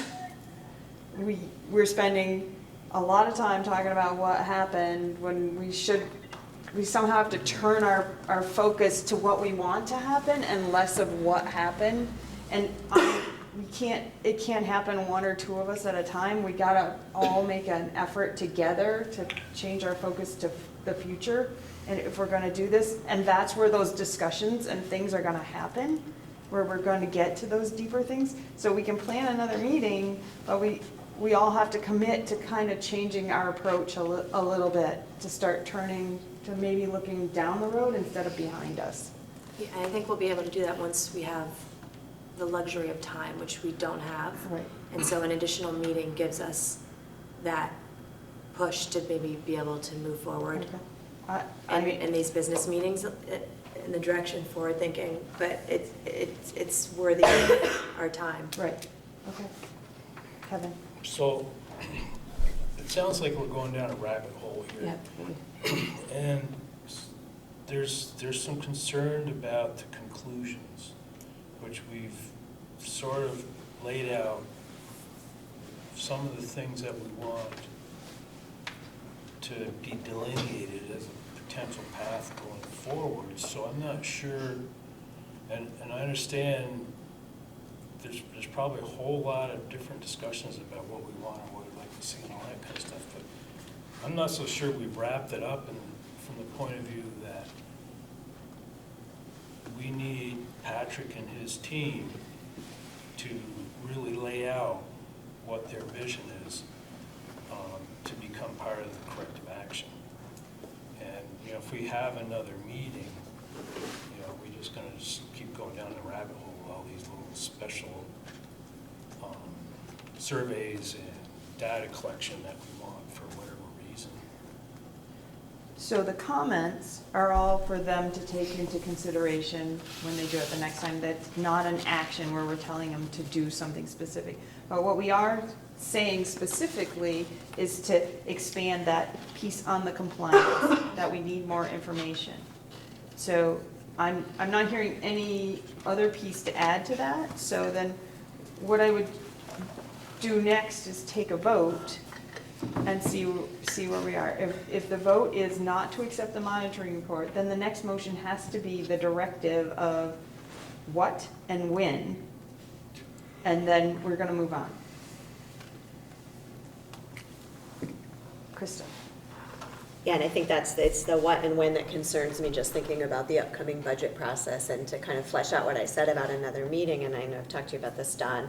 You know, I do appreciate the future focus goal, but, you know, after this, at 10 to 8, we're supposed to talk about some really important budget stuff.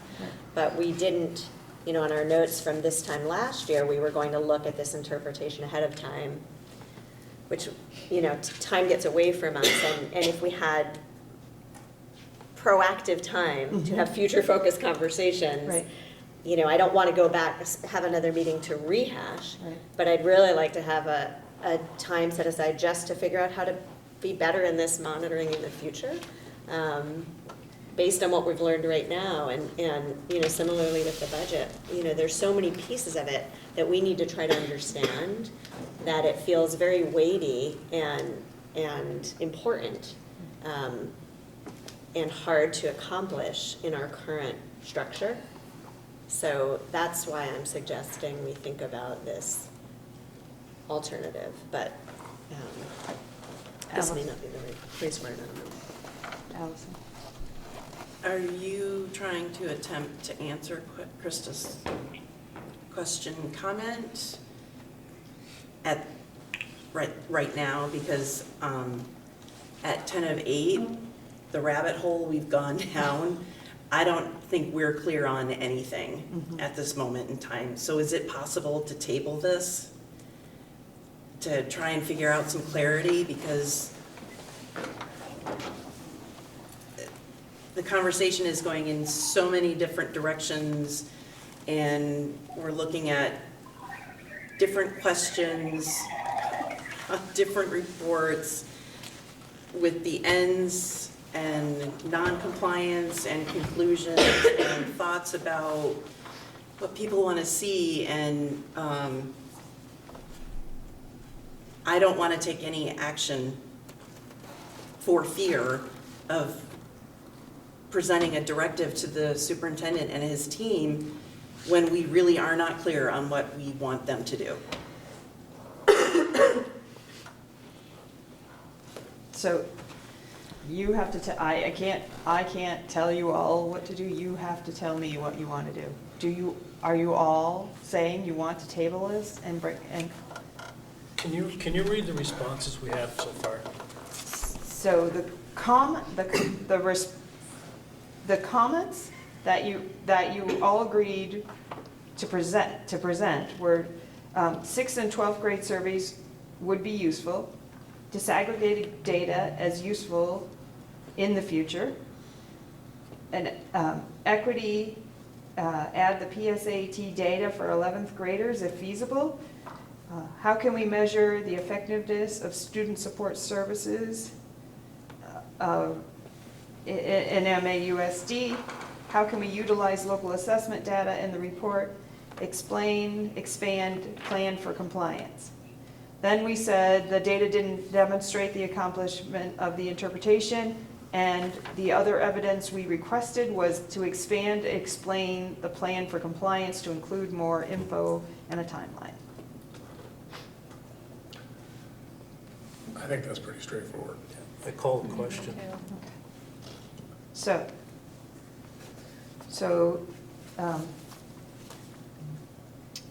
all those in favor of accepting the monitoring report, the ENDS monitoring report, please say aye. Aye. Any opposed? Nay. Nay. Okay. The motion, that monitoring report is not accepted. Okay, so now you can make a motion to direct the superintendent to expand, explain, plan for compliance to include more information and a timeline on the monitoring report, and bring it back by and set the date. The next meeting. So moved. Steve? Second. So run that motion by me one more time? Yep. You weren't ready and she was talking? All right. The motion was to direct the superintendent to expand, explain the plan for compliance to include more information and a timeline and present it at the next meeting. And for compliance to include. More information and the timeline. And present it at the next meeting. That doesn't mean that we can't accept it or at the next meeting because he's done what we asked, but then have a discussion that gets to the deeper questions that we all need to understand so that ahead of next year. This doesn't mean that we can't still have a discussion. Right. Okay. All right. All those in any discussion? Krista? Does that seem like a reasonable timeline to you, Patrick? Yes. Could we add to the motion that we add into our work calendar for the board for next year at our retreat, that we review this discussion in preparation for the preparation of the ends report for next year? So in other words, I'd like to ensure that we build in this time in our calendar to review what we recommended this year before Patrick's office prepares the report next year. Okay, so there's two pieces. One is a direction to the superintendent. The other Yep. thing about adding to the item I can Separate do as motion. do as board's chair because it's something we talked about in the last year. We can just go ahead and formally, Patrick and I add and move things around in the agenda as needed. So I don't think, unless you think I'm not going to do it, I think that it can be added to the retreat agenda because the policy as it stands today is that Patrick and I work together for the agenda, and the retreat agenda would be that piece. Okay. So right now, we'll stick to the motion on directing Patrick to expand and explain the plan for compliance to include more information and a timeline to be presented at the next meeting. All those in favor, please say aye. Aye. Any opposed? Any abstentions? Okay, so Who made the motion and seconded it? Steve and Elizabeth. Okay. All right. So I'm not going to sign it, I guess, or am I right? Again. We signed that, sign the next one. Yep. Okay, next is the update on the financial report. Did anybody have any questions? Okay, say goodbye. Bye, Katrina. All right, bye. Bye, thank you. Can I announce that boys soccer won their playoff game and they move on to the quarterfinals? They did. 2-0 over Montpelier. Wow. All right. Number 10 over number 7. 10 versus 7? Yep, Awesome. thank you. Any questions for the financial report? Anything significantly changed from last month? The only thing, a comment was made last month about sort of missing the one-page sort of overview of sort of the high level. We talked about that. So what you saw last month was actually August, the month of August. What you're seeing this month is the month of September. In October, lots and lots of information comes in, encumbrances happen. So for the next report, which you'll be looking at October, we'll have that summary sheet for you. So that's one thing that I wanted to make sure that you knew. A couple of quick things. You see a couple of big dollar special education reimbursements figures toward the top of that page. That is reflective of what we thought was going to be true with the change in funding for special education for some of the students that are in out-of-district placements. So that doesn't reflect what ended up being delayed by a year. So that's a change that you'll see in the next month's report. I guess the other thing is you see that we're projecting a $5 million fund balance at the end of this year. That's not even close to a real number. because of everything that still has to be encumbered, et cetera. So it'll be more accurate, although still not a very soft number next month. Those are, I guess, are just a couple of really high-level things that I thought I'd point out.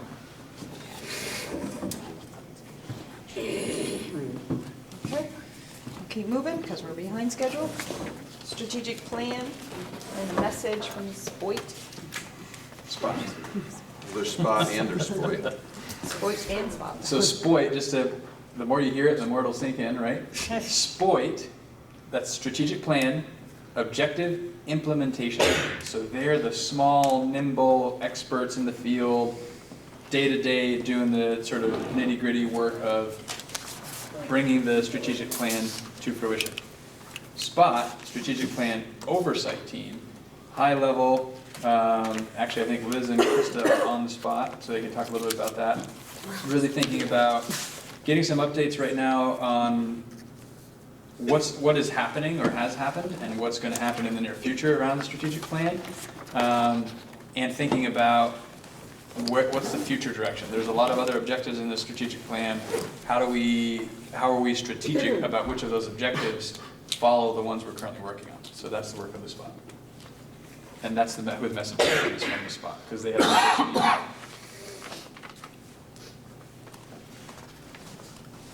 All right, moving on. Board management and governance, action to set a budget target and date for the budget forums. So I think this one we need to have some more information before you can set a budget target and date for the forums. So, and Patrick has updated the information.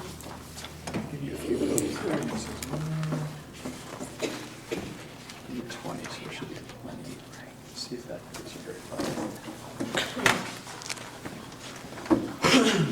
So a while back when the agenda was sent out and all the info, you got a sort of a table of information from me about some projections. So my goal for years has been to try and provide the board as much information, sort of using our crystal ball, about our financial realities as possible, so that you have something to base a recommendation or a directive to me in terms of what target I'm supposed to try and hit. We've made leaps and bounds this year in providing information to help you understand our financial realities in the immediate and a little more distant future, so that you have some information to go on in terms of what's the target going to be and what might the impact be. So I recognize it's a lot of information and it can be a lot to digest.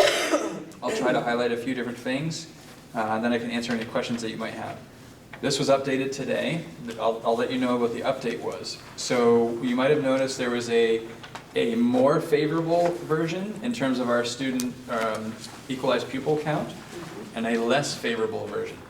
In the less favorable version, the first one that you saw for FY21 showed an anticipated decrease of 65 students. That caught the attention of Floyd and I today for whatever reason, and we went back and sort of double-checked thinking around that, and that has been revised. So for FY21, 22, and 23, in the less favorable option, which would be on the second page, you're going to see those figures have changed to be 38.45, a decrease of 38.45 equalized pupil each of those 3 years, which is using a 3-year average.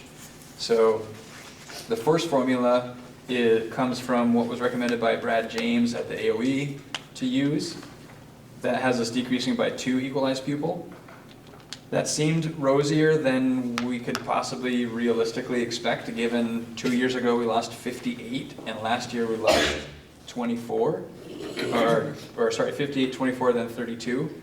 To think that we're only going to lose 2 seemed optimistic. I thought there was a weird bubble coming or something.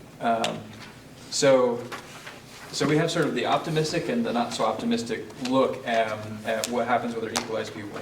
Obviously a lot of assumptions here. It's really, really early in the process. We're assuming what the spending threshold is going to be.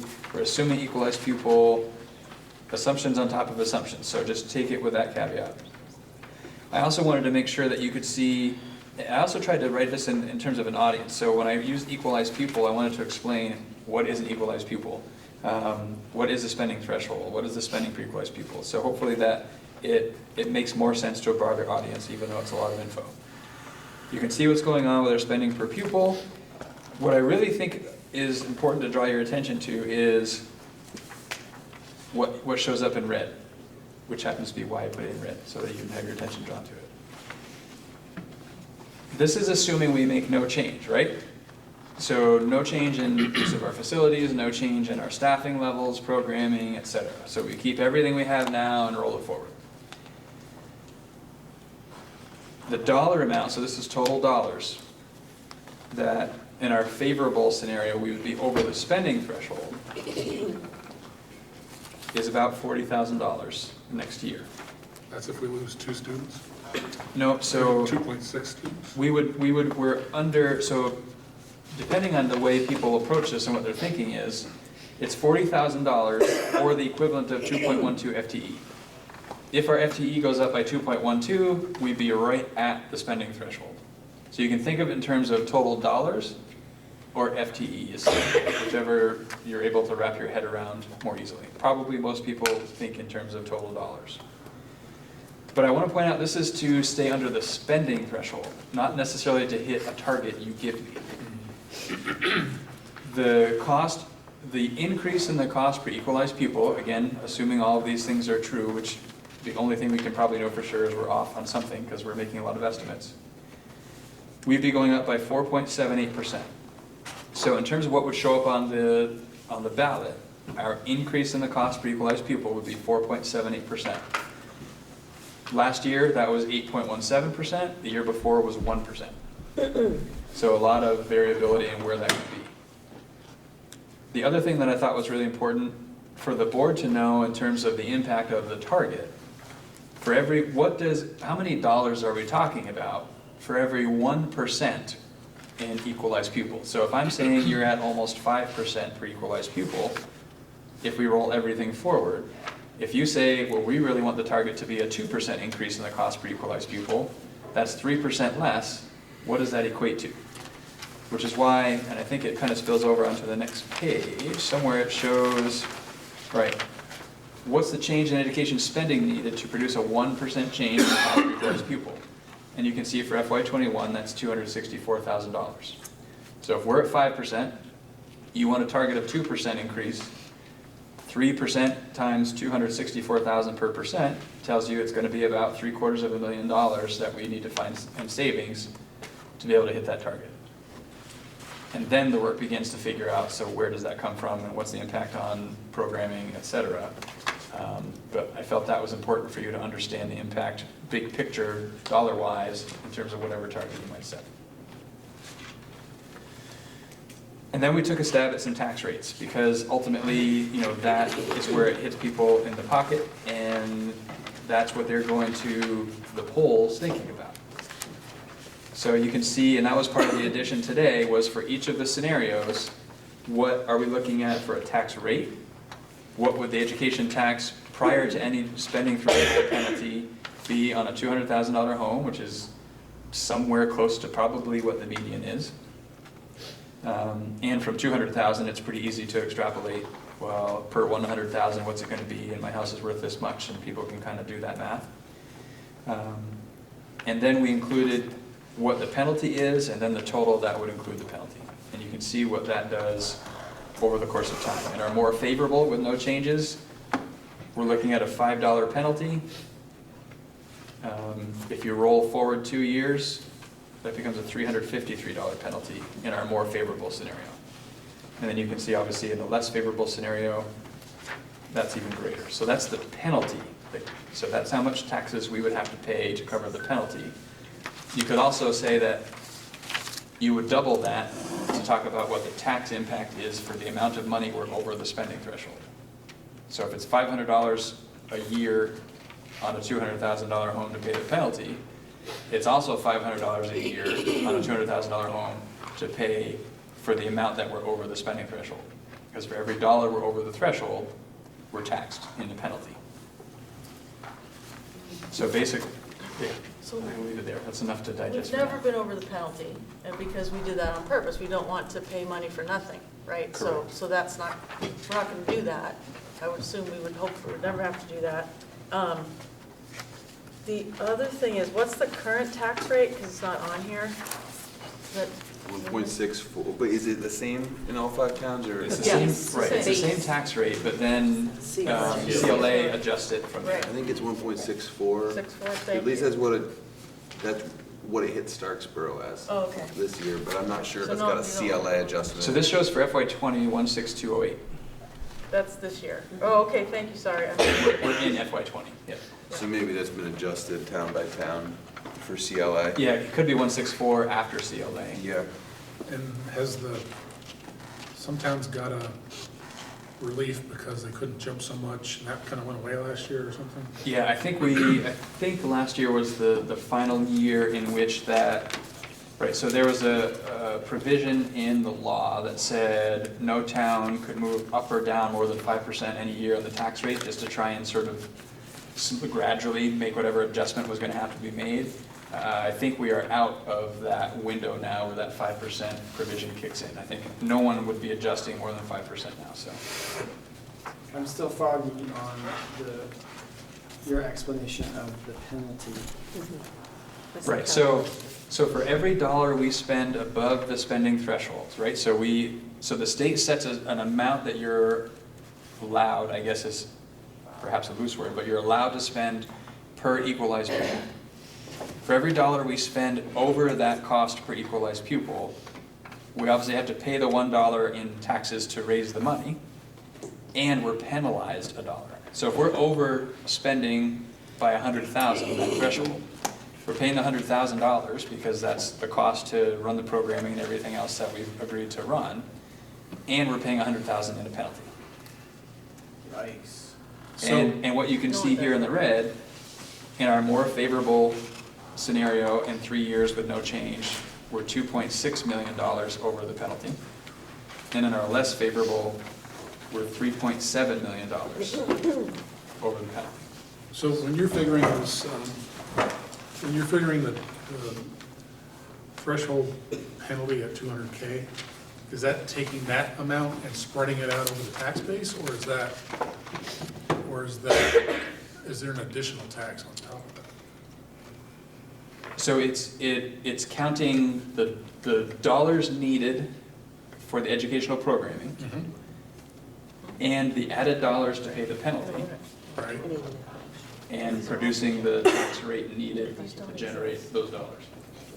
Right, I'm saying is, if we overspent 100,000, and so the state's going to penalize us 100,000, this $93 or $5, depending on whether it's rosy or not, Yep, is how we pay for that $100,000. that's right. So that's the, We pay it by, specifically the 100,000, Right. yes. So to pay the penalty, so that's the threshold penalty at 200K is the amount of taxes people would need to pay on a $200,000 home to cover the cost of the penalty. right, And then add to that the cost for the programming. right, You that's normally pay. covered in the base tax rate. Exactly. One line up. Yep. It's just covering the cost no matter what it is. It just sort of, it felt important to see, so here's what we're paying for the programming, Right. and then here's what we would pay for the penalty, and here's what we're paying in total when we add those two together. That's sort of how that's set up. I'm really, I'm really confused. So what, I somehow missed what the what the assumptions are for the favorable scenario and the unfavorable scenario. I'm seeing This has this to do as with different of pupils, but that's a range of like 36 kids. So what, I mean, we don't have any more granularity than that to know what's going to come to the school system next year? No. It's agreed, it's really tricky because it's such an important figure, and to set the stage a little bit for that, we received our official, final, be-all, end-all equalized pupil count from the state this past year in May. It was late, yeah. So it remains such an important figure and penalties are based on it, et cetera, and we get it finalized late in the game. Obviously, the range is here now. It's gonna get, well, as soon as we get a figure from the state, that figure may change, but it's gonna change by a handful, not by dozens, which is what we're But when do stuck we with expect right now. that figure from the state? It's supposed to be by December 1. Allison. Two things. Process. Do you need a motion on the table for us to be discussing this? Or are we in a free-for-all at the moment? Well, I relaxed a little because we needed a little more information. Otherwise, we have to have a sort of very broad or out there, or change it 7 times to get it where we Okay. end up. So I we're kind of relaxed in a little to, so that, nebulous, yeah. let's have a conversation. Okay. Right. So my second point. The only people who understand the numbers we're talking about are the people sitting at this table. So when it comes time to vote, and I'm sorry if I sound agitated and forceful and angry, that's not my intent, we're the only ones that understand that. So this past year, people saw an 8% increase in per pupil spending in the vote, the article of agreement, or article that we voted on. Not happy at all. I would say pretty much 100% across the board by most people. And they didn't understand what they were looking at, but understanding it's spending for our kids, we have to vote on it, so okay. And you mentioned this, Patrick, in the ends report. We passed by 13 votes. So we have reached the critical point of where we've been talking about, we're gonna have to make some really hard, difficult decisions. And I think the only number that our voters understand is the number that we actually spend, not the per pupil 8%, 4.78. They don't get that. What they wanna see, I think, is gonna, based on what I'm hearing, people do not want to see an increase over the 30,000 that we agreed on for our budget last year. Is that what we voted on? Was the 30,000 to give us the 17,909, essentially? FY20, the budget we're in, they voted on 30,000? 30 million. 30, I'm sorry, yes, 30 million. That's what I Okay, I wasn't I was sure. like, where's 30,000? Sorry, 30 million, that's what they voted on. Yes. Okay. They're not going to want to vote for more than that. There's just no way. And we've been talking about how we are going to have to make some cuts because there's no way we are going to get out to FY23 with that number. And so for me personally, we can't go with an additional 3% on the per pupil spending number. I don't think we can do that. We have to go with that bottom line number so that the taxpayers see exactly what we're doing. Because they're not listening to these conversations. And when they get their tax bill, they're really mad. Important to point out here, even with spending level, which is what you're talking about, so Right. level spending, Level spending. there's an increase in the cost per equalized pupil because we will likely lose pupils. Right. So they'll still, even though, so they'll see the same, they could see the same dollar figure on the ballot and 1 or 2 or 3, I don't know what the percent would be, Right. increase in the cost per equalized pupil. Which I think would be a little more palatable if they understood that we didn't increase the actual amount of expenses. Right, because, and if you think back to a couple of years ago when we had to make a lot of hard decisions. Right. We reduced spending by $1 million and increased cost per equalized pupil by 1%. Because we lost students. Right. Right. Andrew? So just to sort of advance this recommendation to you, if we were to move ahead and just stay at or below the spending threshold, I'm assuming we would be cutting staff to do that. So again, it depends on which of these, chances are we're going to land somewhere in between the two scenarios in terms of equalized pupil. So we could probably find $40,000 without having to cut staff. Okay. That's our more favorable. We're not gonna find $700,000 without cutting staff. And that's the less favorable. And that again is to stay at or under the spending threshold. Any target you set lower than that is more money that we need to find, and would change the conversation about what reductions would need to happen.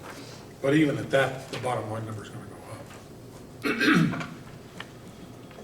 Which bottom line are you thinking of when you say? The one that Allison's referring to, Right, at the the very spending. top of the page, that number's Yes. going to go up, even if we miss the penalty threshold, we're gonna still Right, have a so larger budget. effectively, we could spend $1,350,000 and stay under the spending threshold, but we're still spending over $1.25 million more than the current year.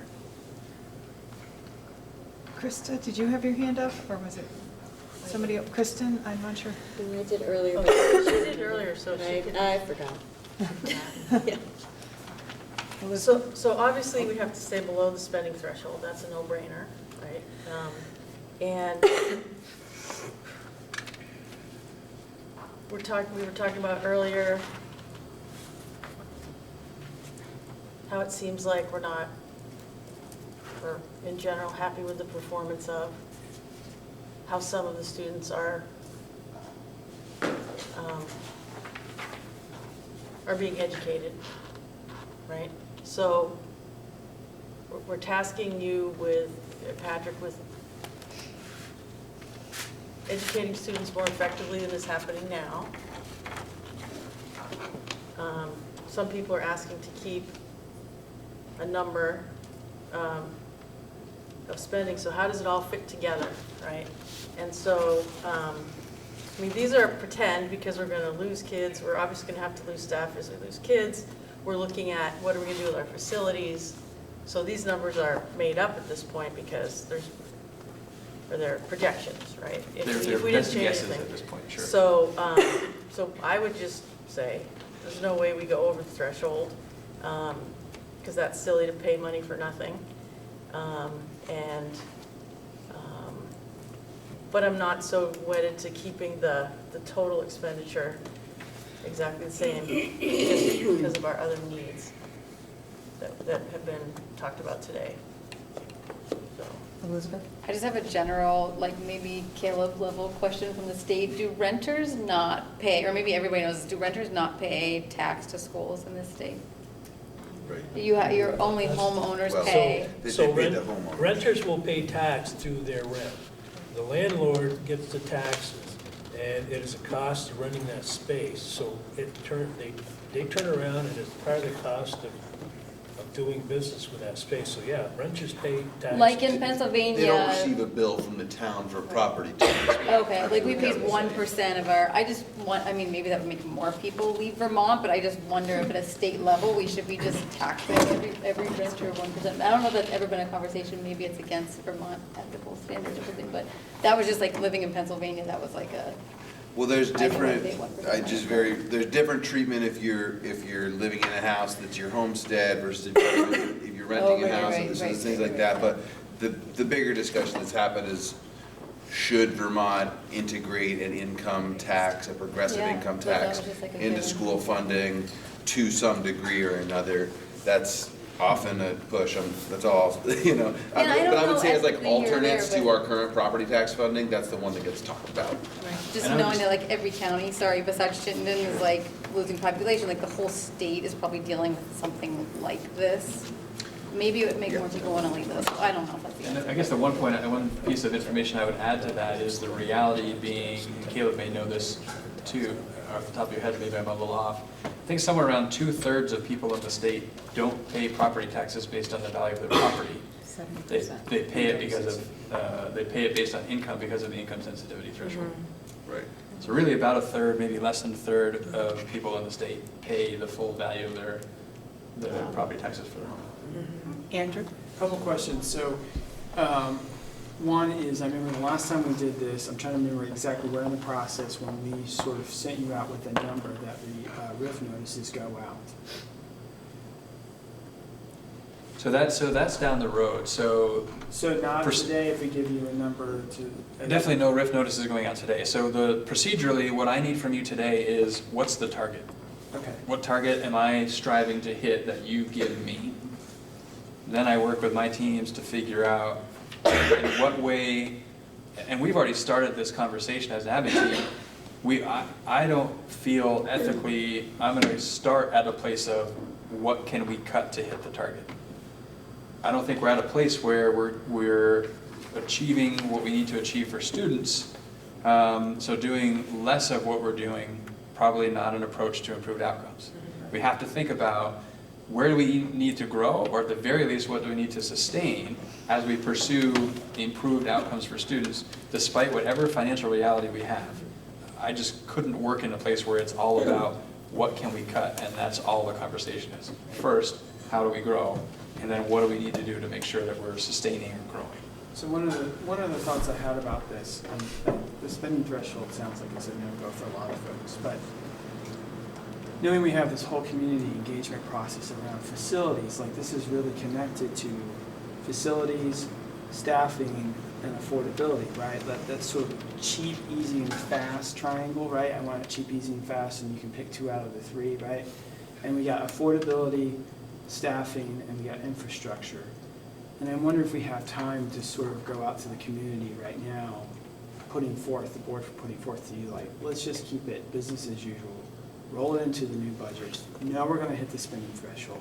Go out to the community and say, this is what it's costing us to keep the staffing, to keep things status quo. And we have all this extra space out there, right? We've got empty square footage. Let's hear from you, and do we have time then to hear from the community to adjust that number down if the community says, well, no, that's not going to happen?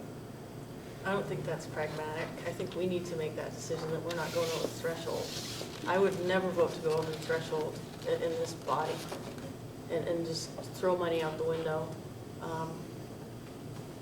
And we do have if you looked at the timeline, we do have a community engagement component of the budget.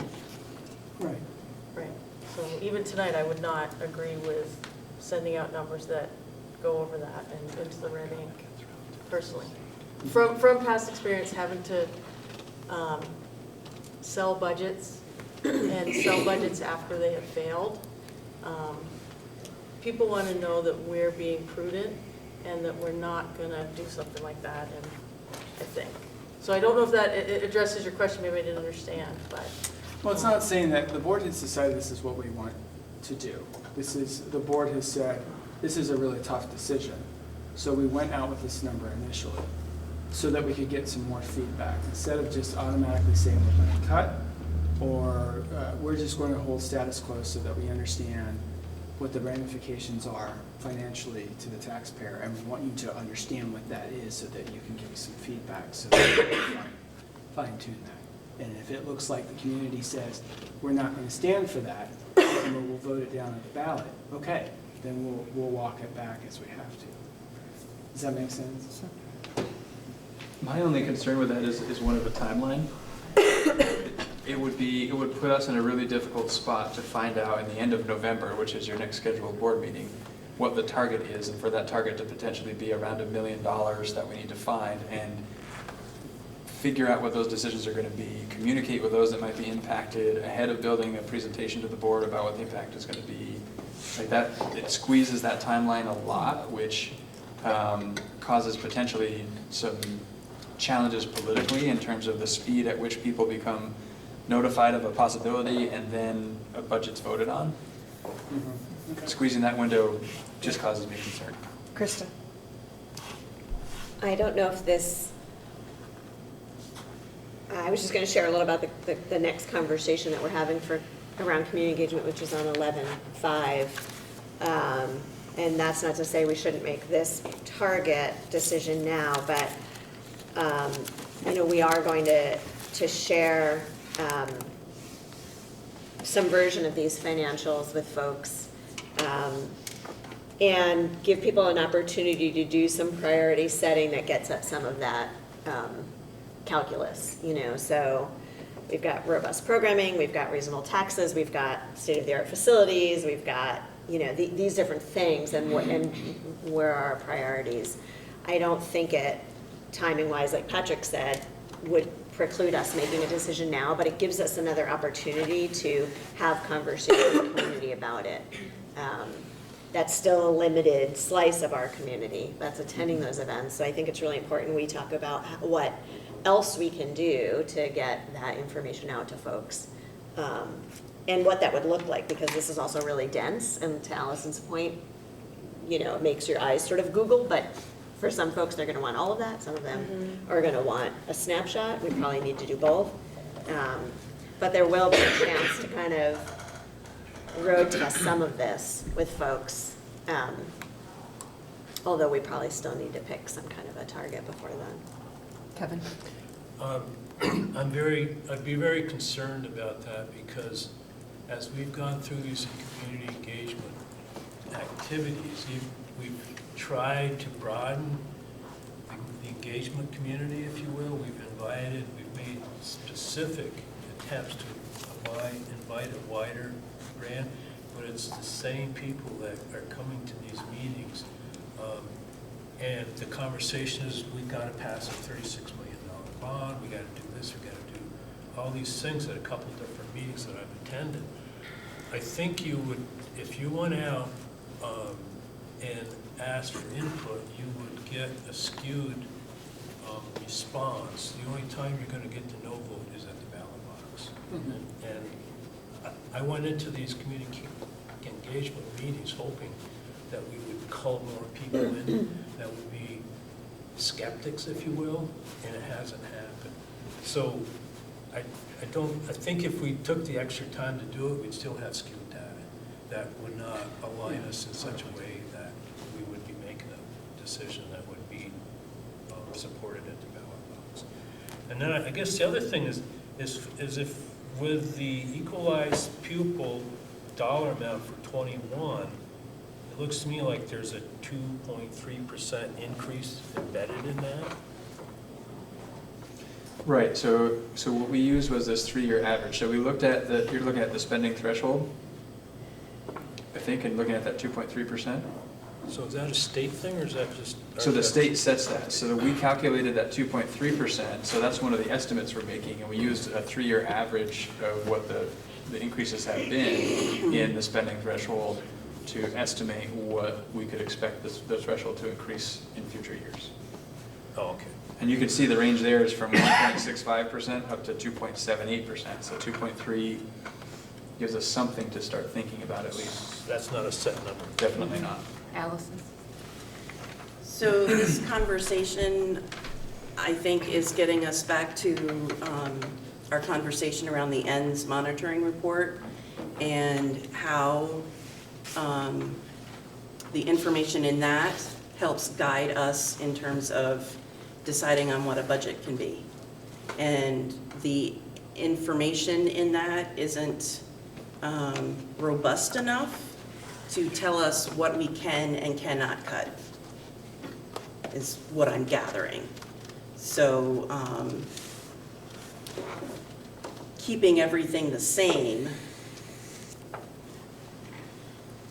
as much as I would like to provide every child with every service that they could possibly need, that we think they might need, based on the data that we have in our monitoring report, it begs the question of, well, if we're at 47% proficiency at $17,903 per student, equalized student,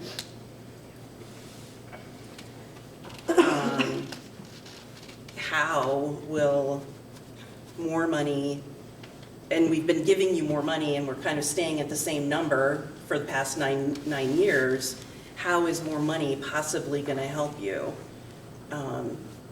do something different? Unfortunately, we're getting to the point where we have to ask ourselves, are we educating our children, or are we providing social services? And we have to figure out some way to balance that because of everything that all of our kids bring into the school system and how social services have been decimated and shoved into the school budget. But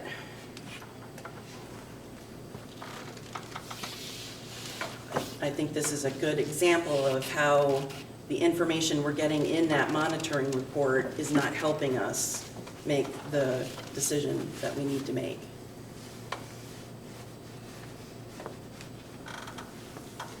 There's a lot in there.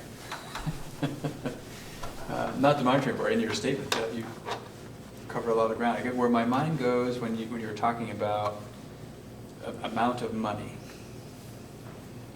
It's never, for me, it's never been a quantity so much as a quality thing, right? So you can think of it in terms of more money doesn't necessarily equate to better outcomes. Likewise, more people doesn't necessarily equate to better outcomes. More important than quantity is quality. What are we doing with the money?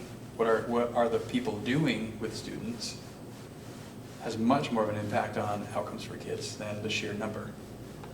Lots and lots of people not doing the right things with kids probably doesn't produce great outcomes.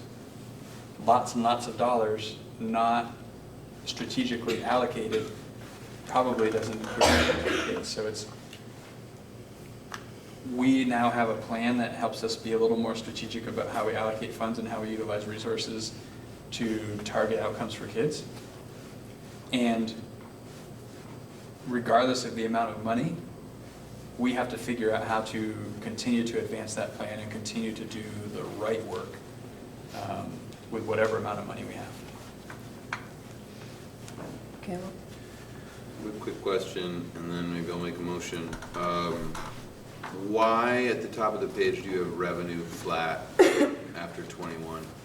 Because it's really, really hard to be able to project revenue several years out. So Have we ever had flat revenue for 3 years in a row?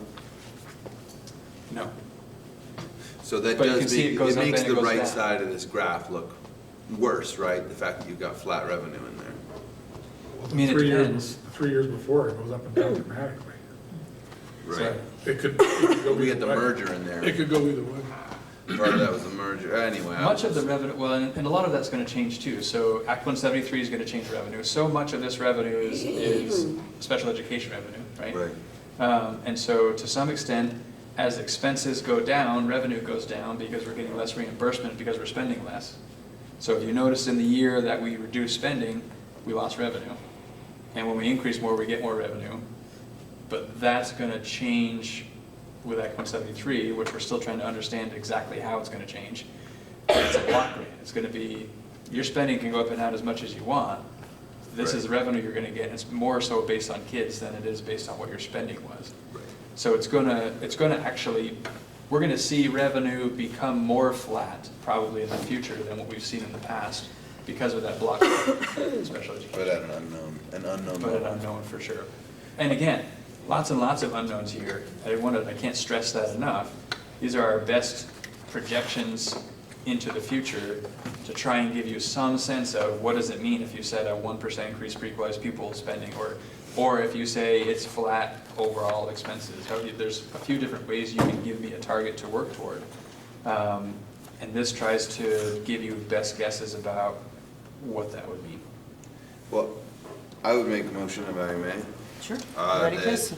To instruct the superintendent to develop a budget in accordance with the less favorable scenario for a FY21 budget that will not exceed the spending threshold as projected in the spreadsheet. Is that clear enough? So that basically... Find 700,000? Yeah, basically. I mean, I think that's what I would move to start developing a budget with that worst case scenario in mind, because I think it will be an important source of information as we pick this conversation up. And then hopefully we're getting good news. I'll second that. Steve will start it. The last part wasn't part of my motion, it was my internal commentary on the motion. Yeah, exactly. Just, Yes. Yes. just to make sure I captured it before we go on. instruct the superintendent to develop a budget in line with the less favorable scenario. And what was the ending? Yes, less favorable equalized pupil scenario, and that keeps the FY '21 budget under the projected spending threshold.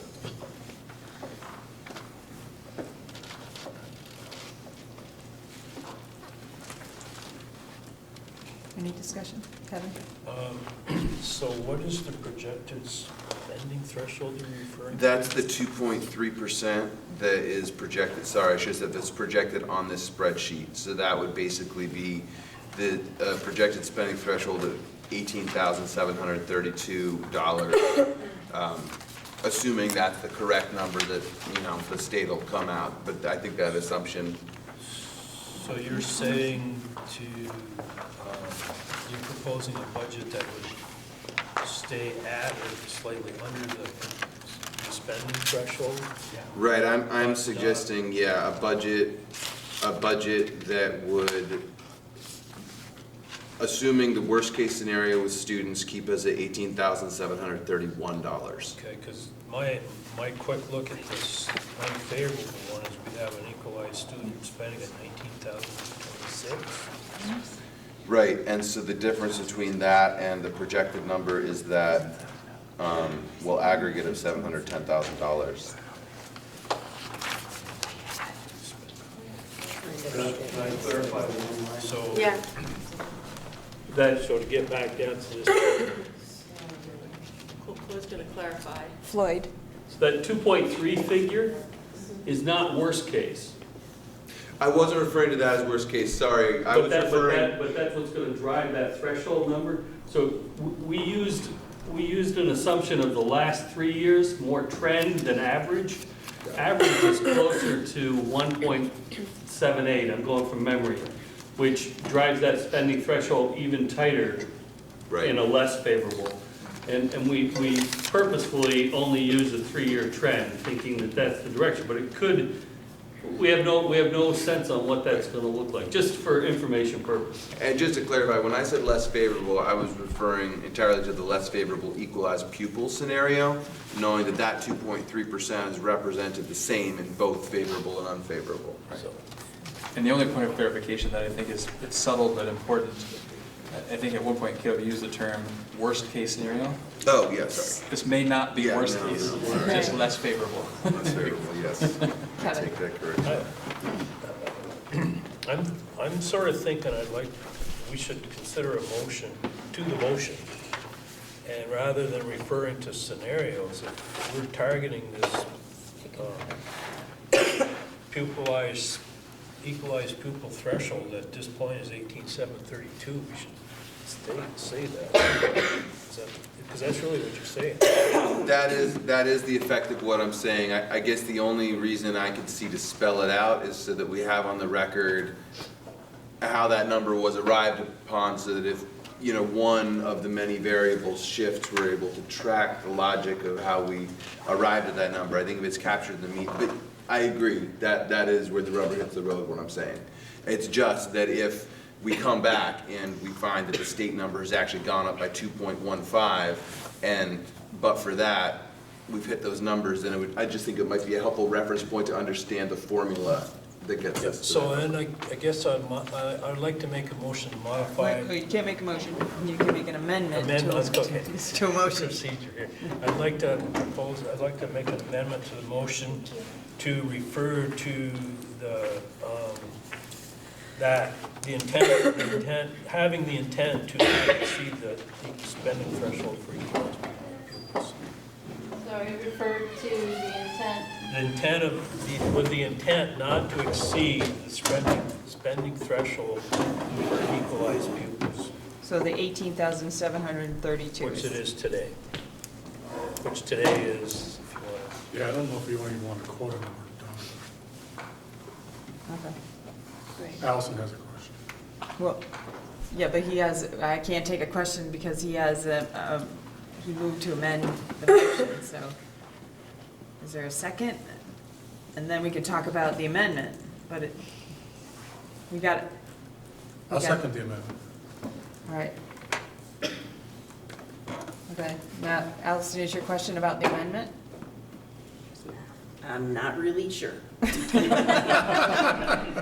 So I'm wondering if what we're trying to do is multiply the FY '21 estimated spending threshold of $18,732 times the worst case or less than favorable scenario of 1,439.32 students. Is that the number we're trying to get at? The less than favorable number of students and the spending threshold? And come up with a number from that? Yes. That's what I'm trying to describe. Yep. That's what she did. It ain't pretty. No, it ain't pretty, and for fiscal, yeah, it's just it's gonna be tough. Fiscal year 18, you provided this document that said 11 teachers elected to participate in the career change, and that was a savings of $368,205. Just to give perspective of what a huge change that was for our district, and how that wouldn't even Right, it's touch kind it. of a little different, yeah, but, yeah. Liz? Just in case anybody, is watching, that this pressure right here and these decisions in our schools, our small schools, and the feelings that people have about the staffing there right now, this is why we want people to come to the community engagement events. Like, this is it right here, this conversation right now. And the budget engagement meetings too. Yeah, and the budget engagement, absolutely. And I think when you're talking about pressure, Liz, it made me think about, so we're talking right now about this pressure and what it takes to just try to stay under the spending threshold. We will every single year be doing this if we're only just staying under the spending threshold. If we don't at some point make some decisions that get us some breathing room away from the spending threshold, Right. this is an annual conversation with annual reductions, and I can't begin to describe to you how damaging that will be to the organization. And empty classrooms. So Caleb, just curious, what kind of discussions are there at the state level about giving people some breathing room, like a spending threshold? I mean, I understand the purpose behind it, but if everybody's butting up against it, what purpose does it serve?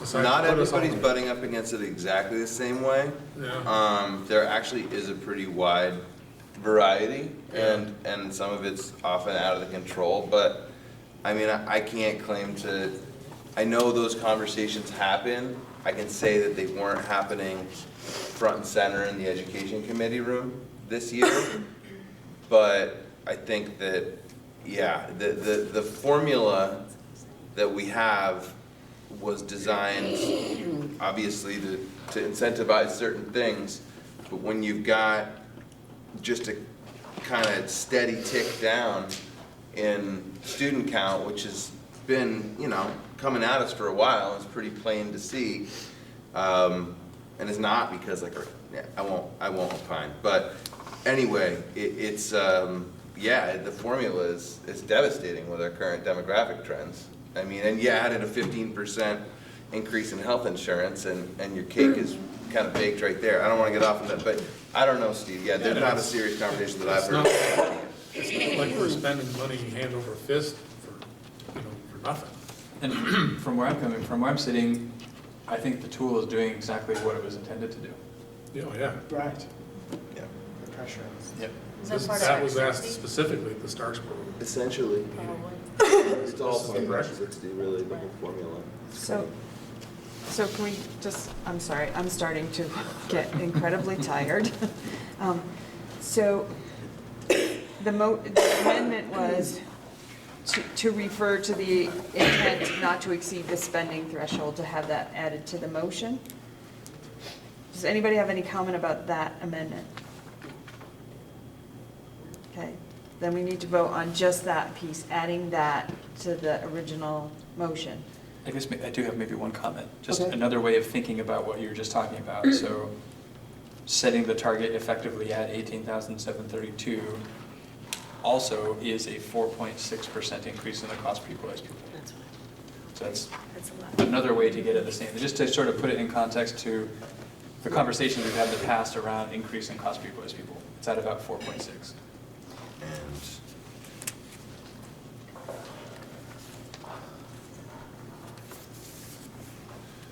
And so that was simply taking the 18,732, which sounded like sort of the direction we're going in terms of the target, subtracting out current spending of 17,909.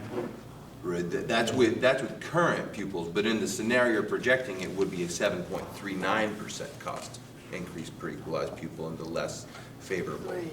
So it's not it's 4.6 in the best case scenario. Right. But if we're actually looking at the worst case scenario, it's yeah, over 7. Yes. But the amendment is not to exceed the spending threshold. Yeah, we don't need to get into that. We don't need to, that's what's been clear, is not to say the number, but not to exceed the spending threshold is the piece that needs to be, that is being, that is Whatever the- presented to be added to the It gives you the motion. flexibility to modify it. Right. So, Chris, So whatever Patrick and Floyd and everybody put together for next time, from whatever the direction we give them today, that's not etched in stone. We can still negotiate with that, so to speak. So we're not casting our whatever to the, I mean, this isn't the final decision at all. If you come back and we're like, ooh, we'd really like to spend less than that, and you're telling us what you would have to cut, and we feel like it's still too high, then you go back again, right? I mean, so this isn't the final decision. This is just the first hurdle, so to speak. And I'm optimistic that at some point, so theoretically, December 1, I think, is when equalized pupil count is supposed to be finalized. Granted, this past year was May. Which I'm hopeful then that sometime in November, we're going to get at least our preliminary equalized pupil count from the state, which obviously is a critical figure for us to be able to put together a draft budget for you to review and to talk about implications. So I'm hopeful the timing works out. so, Allison. Just a clarifying question. So the revenue calculation at the top, is that based on, so for FY21, the revenue calculation, is that calculated on this year's number of equalized pupils? No, so fairly early on in this year, and Floyd, jump in and either correct me or add to what I was saying. We've begun getting some ideas about what we could expect for revenue next year already. So we've been able to generate an estimate for next year's revenue based on what we're projecting for spending here. And we have no information to go on really for years that would follow. So rather than try to make something up, we just decided we're going to level that. I'm just trying to equate how the revenue would look with the favorable option versus the less than favorable option, the number of students. But it sounds like revenue is that more might tied have an to impact. spending than number of students. What's that? Revenue tends to be more tied to the amount you spend than the number of students you have. Okay. Okay, so, just on the amendment, not to exceed, to add to the original motion, not to exceed the spending threshold. All those in favor, please say aye. Aye. Any opposed? Any abstention? Okay, so now, the motion now reads, can you read it to me, the original motion? With not to exceed the spending threshold added on. Instruct superintendent to develop budget in line with less favorable equalized pupil scenario that keeps the FY21 budget under the equalized, and does not exceed the spending threshold for equalized pupil. All right, so that's the motion. Any more discussion? I guess point of clarification. It's too late to be clear. So that was specific to the less favorable scenario. We may get a preliminary number from the state on equalized pupil. My assumption is, my direction is, until we get something from the state, operate under the worst case, or the least favorable scenario. when I get something from the state, in terms of equalized pupil count, use that and keep it under the spending threshold. Yes. Yeah, I think that's what they're saying, We yes. could even modify, I hate to do this, but we could modify the motion to get rid of the less favorable or more favorable. There's one simple Threshold. keep it under the threshold. Right. Yeah. It doesn't need to go any more than that. Right, but he's gotta prepare something now with a number set he doesn't have. So we have to Right. give him that Pick a variable scenario, in order to do yeah. that work. Right, Yeah, get started with this, and when you get more real information, use the real stuff. yeah. You can interpret our motion. All right, so you ready to vote? Yes. Okay. All those, Chris, I'm going to ask you one more time, sorry. Would you, Okay, I'm just typing it out. Motion now reads, instruct superintendent to develop budget in line with the less favorable equalized pupil scenario that keeps FY21 budget from, or not to exceed not to exceed the equalized pupil spending, spending threshold.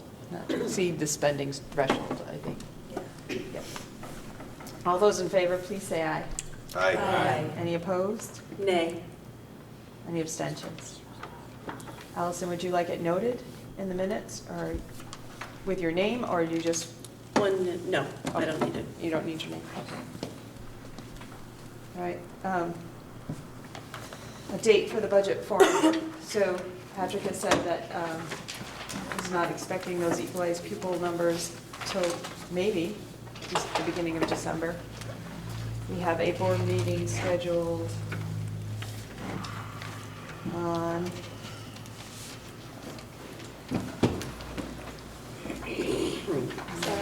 seventeenth. So there's there's the first week and the second week of December, or there's time after Christmas, but our deadline to the publisher will probably, I have to pull up that document. Do you have it right there? What's our January deadline? It's immediately following our board meeting usually, we So- usually have 2 to 3 days Right. from the adoption of the budget at the board meeting to get it to the printers, to have it ready to be warned in time. So, I mean, we could do it that first week in January. To have the budget meeting. The budget forum meeting The community forum. with the community, right? I'm assuming earlier is better. Yeah. Yes. Earlier is better. We have more time to respond. We could take that into consideration while but earlier is, will likely mean we're not gonna have all the state numbers we need, in December. Right, it's one or the other. Right. The earlier, the less reliable the information. The The later. later, the closer you are to adopting a budget, and less time you have to respond to what you hear. Sarah? Can you do it the same week as our meeting, our other meeting? If we have a meeting on the 17th, I mean, is it the kind of thing you want to do before that meeting or after that meeting? That's what I'm just clarifying. You're referring to the regular board meeting in January? Yeah, no, in December. So in December.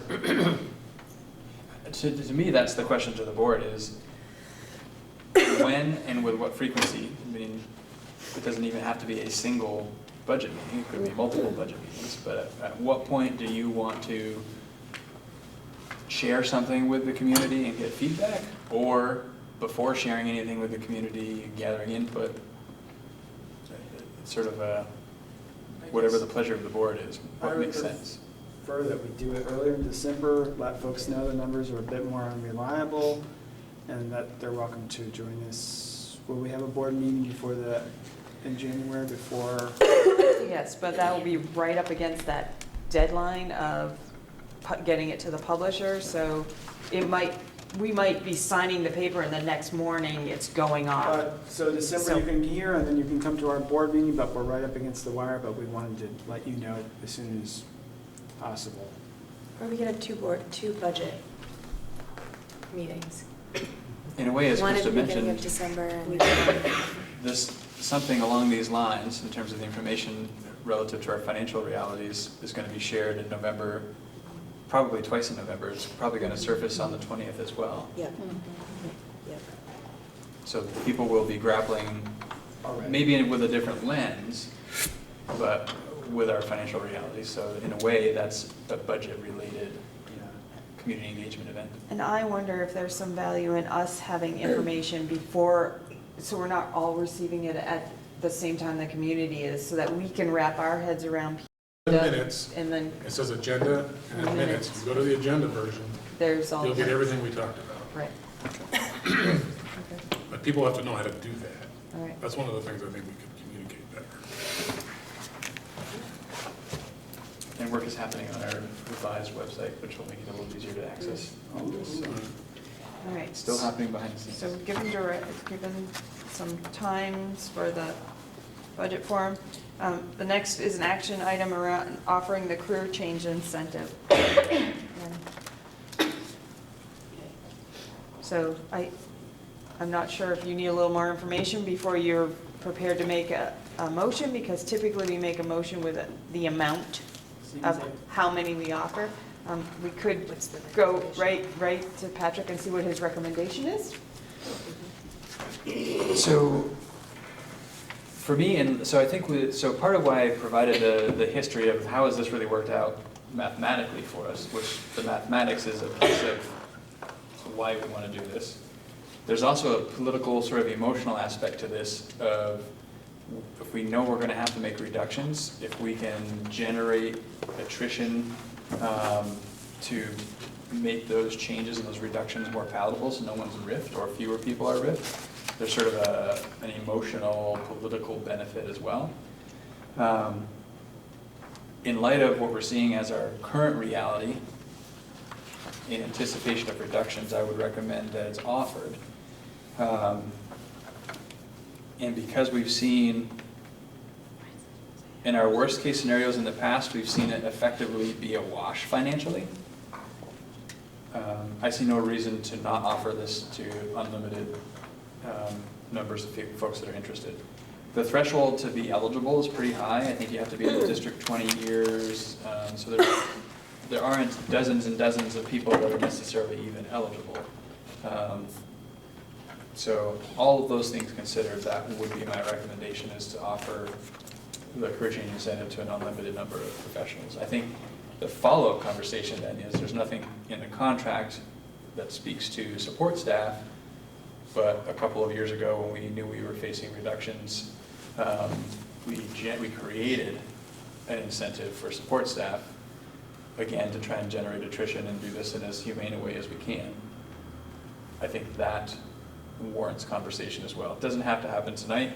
Different timeline, there's no contractual obligations. Tonight you have to decide on the career change because we have to notify by November 1 if it's being offered and how many. Andrew?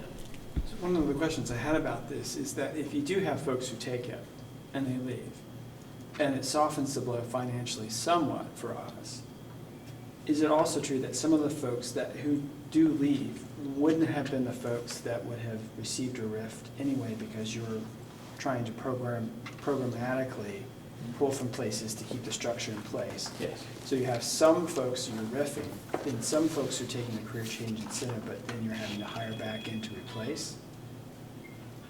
Yes, both could happen. So in an ideal situation, we create attrition and we take advantage of that attrition by not replacing.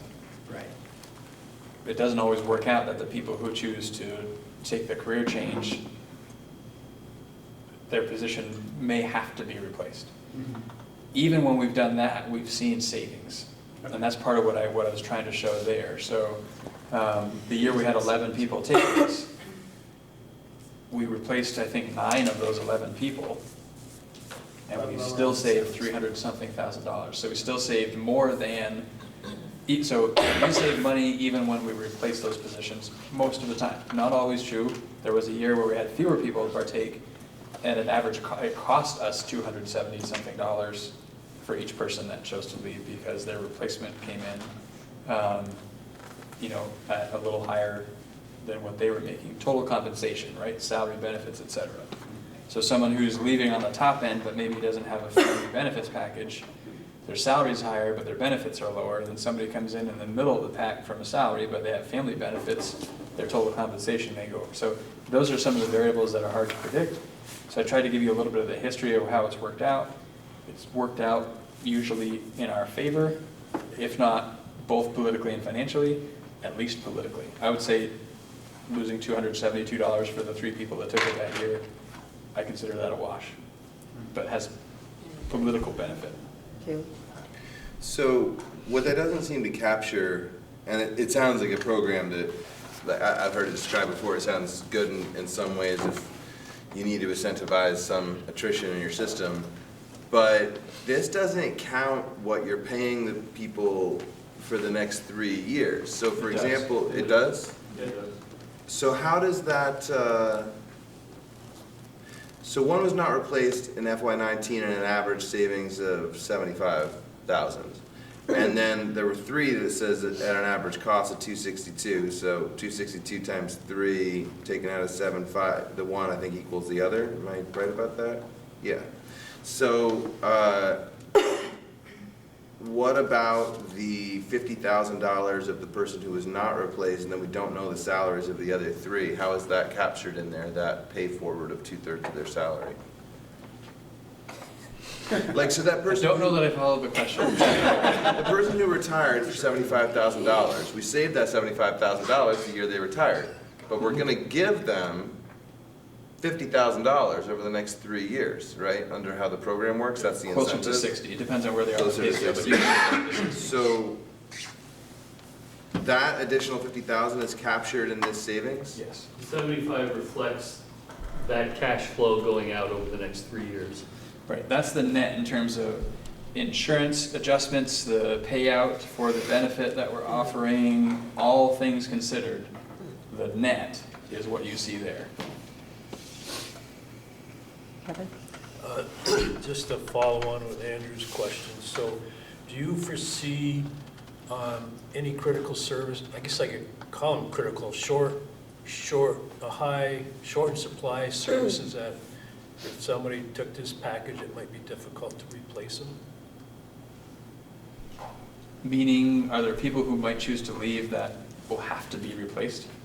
Yeah, I'm assuming some people might take it that have to be replaced. Yes. Are they in a critical position or in a high demand situation that would be difficult to replace them? Oh, I see what you mean. Potentially, yeah. So math teachers, science teachers, like there are certain positions that tend to be more difficult to fill than others. And for sure, there could be some people that choose to retire that are in those positions that are harder to fill. Harder to fill or, well, can't semantics. We've been able to fill all those, so I'd say the one, Susan has left, but the one position that we haven't always been successful in filling in a given year is a special educator.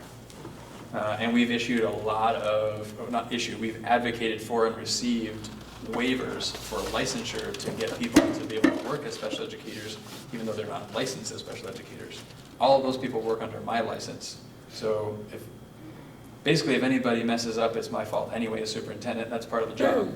But even more so when they're actually working under my license because they're on a provisional license. So every other position, though difficult, we filled and have filled with. And part of why we don't always save money is because my mission, my sort of directive to principals is never go out and find me the cheapest person you can to fill this position. My directive is find me the best person you can to fill this position. If it happen to cost more, then so be it. And so even with that direction, it's proven to work out financially for us for the most part. Krista? That's okay. Did we make a motion? Allison. Do we need a motion? No, you need a motion, Allison. So you run an analysis, you have an idea of those people who fall in the category that could take advantage of this, if I remember correctly from past years. Yeah.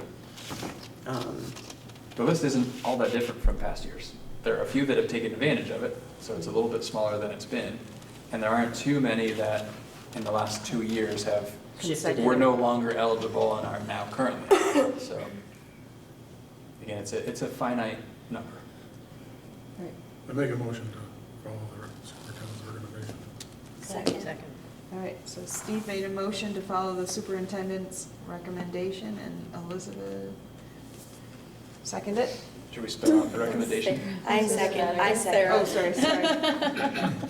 It came from that area. Everything's starting to look a little fuzzy. Superintendent's recommendation to offer incentive plan to The career change incentive to an whoever- unlimited to whoever is, number of professionals. whoever is up. Oh, and Chris has lost battery, she's gone back to, oh. Yeah. All right. Any further comments? I just have one question. So last year, we didn't opt for a set amount, we left it open-ended. Last year, we didn't offer the career change. We didn't offer it at all. Because we didn't anticipate any reductions. Oh, okay. And that's part of the trick too, right? So is- FY '20, there were no, Right. so So it if wasn't you, offered, but. if this is offered every year, it becomes an expectation and it's no longer effective as a tool Mm-hmm. to generate attrition, right? And so I think there's a calculation in terms of when should it be offered, when shouldn't it? It's a tool that is designed to generate attrition in times when you know you're gonna have to make cuts. I think we know we have to make cuts. I mean, there's maybe in the rosiest scenario, if all the stars align, we don't. I'm willing to roll the dice that we offer this incentive and it gives us some breathing room. Another thing to throw out there is, let's say we have 15 people that want to take advantage of this and we don't need to replace 10 of them and we could end up being way under the spending threshold with no RIFs. I would probably bring to you a draft budget that shows that. So it would be well under the target you gave me. But probably wise to take advantage of the attrition we created and give us a little leg up on the work we know we have to do in the future. When do people have to declare that they're gonna take it? I forget. January 10. January 10th? It used to be late February after the budget was adopted. Right. And so it was problematic because we didn't see the benefit in building a budget and having to make decisions. So through negotiations with the union, we agreed to move it to January 10, which is still very last minute. Some people tell us well in advance of that, but the reason the January 10 date was set is because the retirement office can get backed up. And so people need time as they're considering this option to talk with folks at the state in terms of retirement to know can they take it or not. So it was sort of a kind of a happy medium date and really the latest we could possibly accept and have it impact that final budget you see literally a week or two later. And is it first come, first serve? Well, it's It's unlimited. Unlimited, If you set the number, it's by seniority. Yep. So most senior people get dibs first. Sarah? I have to declare retirement by November 1 in my school district, so do we not have that date also? We do not have that date. Okay, we have a much later date than that. January 10 is our date. Okay. For the career change incentive, I don't. But also to inform the central office of your planned intent to retire. For us, January 10 means you submit a letter of resignation. So it's Okay. official. Okay. In order to partake in this, you don't get this benefit if we don't have a letter of resignation effective June 30 by January 10. Okay.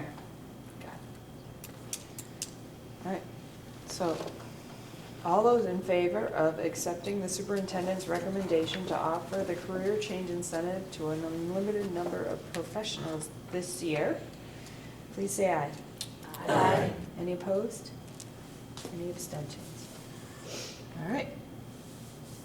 The next is an action item to approve the revised policy for posting around fixed assets, and I assume that is to be in line with federal guidelines. It does keep us in line with federal guidelines, which we have been in the past. We have a new auditor who looks at things a little more critically than prior auditors. And this is something they're recommending. Basically, right now, and if, again, Floyd, jump in. Right now, our finance team is having to sort of account for all kinds of, for example, Chromebooks as capitalized equipment, as individual Chromebooks. This allows us to sort of group things like Chromebooks and their total worth from a capitalization standpoint, rather than the 400 they're discontinuing at a time, or whatever the number is. So it just takes a lot of tedious work out, keeps us compliant, and streamlines it. Is that more or less the deal? More or less. Okay. Captures it. So moved. Second. All right. Yeah. Krista This is my and softball Steve. back at you. All right. Any questions, comments? All those The in, exact motion? to approve the revised policy for posting on fixed assets. And so By process, Krista and Steve. process-wise, it's posted now. It has to be posted for, I think, 15 days. We 2 meet once a weeks. month, so Next the time. next time you'll see it, you'll get to actually Adopt it, and it'll be in the consent agenda. All right, all those in favor, please say aye. Aye. Any opposed? Any abstentions? Okay. Next action item, to appoint a communications secretary. That's around, that was last month at our, when we adopted the communication plan, a key component of that is a communications secretary. And we opted last month to table it to this month, so it is getting late. What do you want to do? Do you want to be the communications secretary, Krista? No.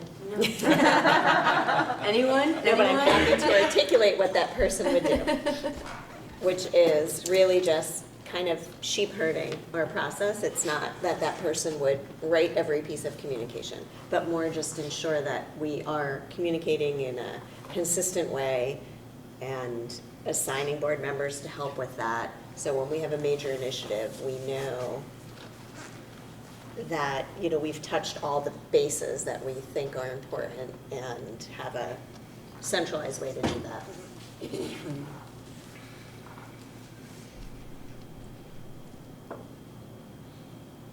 I guess I'll add that right now with the community engagement work, I think we're doing that already in different ways, some may be more effective than others, so I think it's okay if we don't assign somebody tonight and continue with that process as we're going, but we have budget information that we're talking about putting out there, so Right. that falls out of the engagement that we're doing now. Right. And if somebody's interested in this position, should they email? You can self-nominate. No, I'm not talking about self. Sarah, go Sarah. No, just let you know, Dawn. Supposed to know. You can nominate yourself right now. You can nominate somebody else right now. We could See where this is going. wrap it all up right now. So let's just say you were I'm not. the CS. Correct, yes, Let's just say you were the CS and the board said, hey, we need to get this budget information out. yes. How would the CS know what to do with that?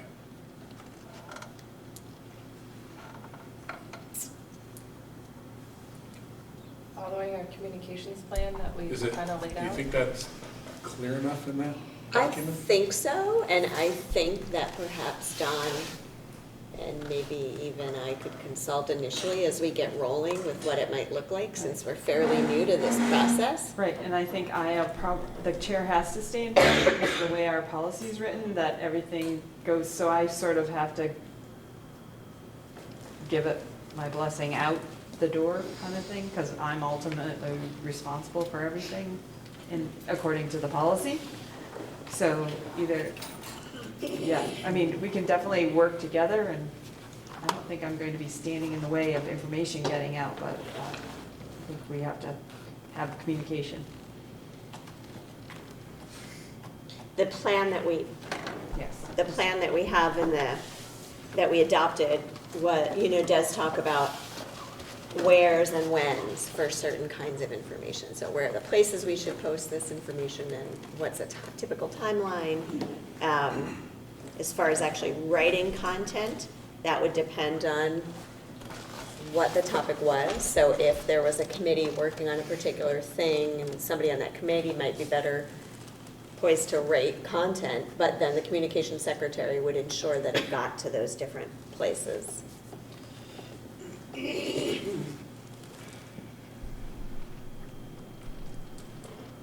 Maybe we should table it for tonight?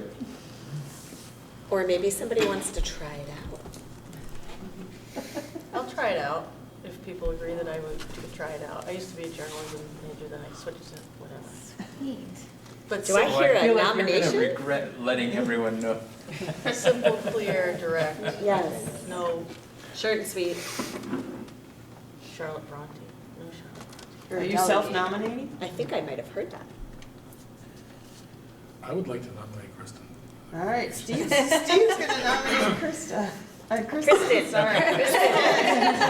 You're like, You know don't make what? that I get up at mistake. 3 o'clock, so it's been a long day. Do we need a second? I'll second. Yeah, we do. Elizabeth? All right. Do you want, anything you want to get out of it? Change your mind? It's a try. Yeah, just, you know, if we want to get some stuff out from tonight.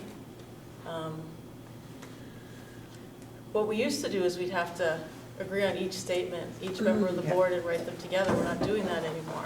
But certainly, I would, can I, if we're writing something or whatever, can, the public meeting thing comes into play, though we can't have more than, Right. how many people discussing something at a time? You What's that? can't, Can't be a quorum. it can't be a quorum. It can't be, So, which is half, which is 7. yeah.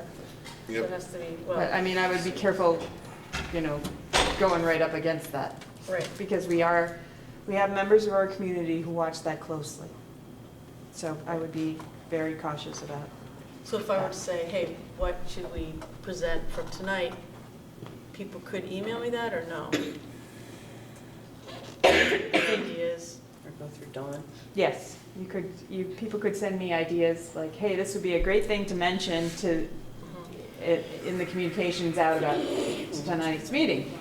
And then I could share that with you. Okay. And So- not so we copy could- all. And just not to- copy all. Right, so yeah. we could use that format. Yeah, just as if a you send, thing to make sure everybody was involved, so if they wanted to. right, if they felt there was something they Unless it wanted. was a specific committee, like Krista said, where You're right. that those people would have more of an expertise.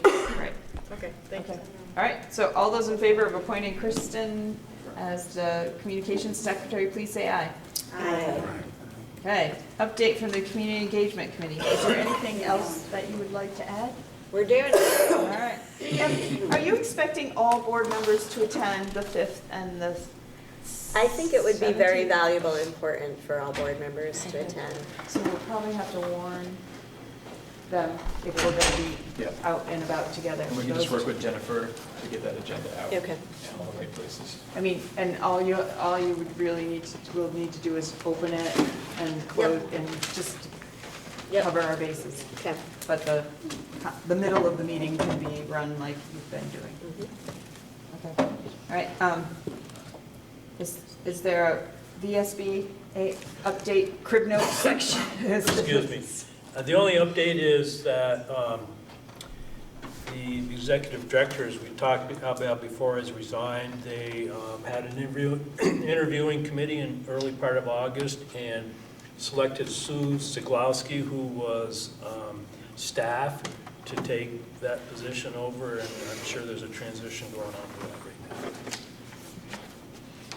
now. All right.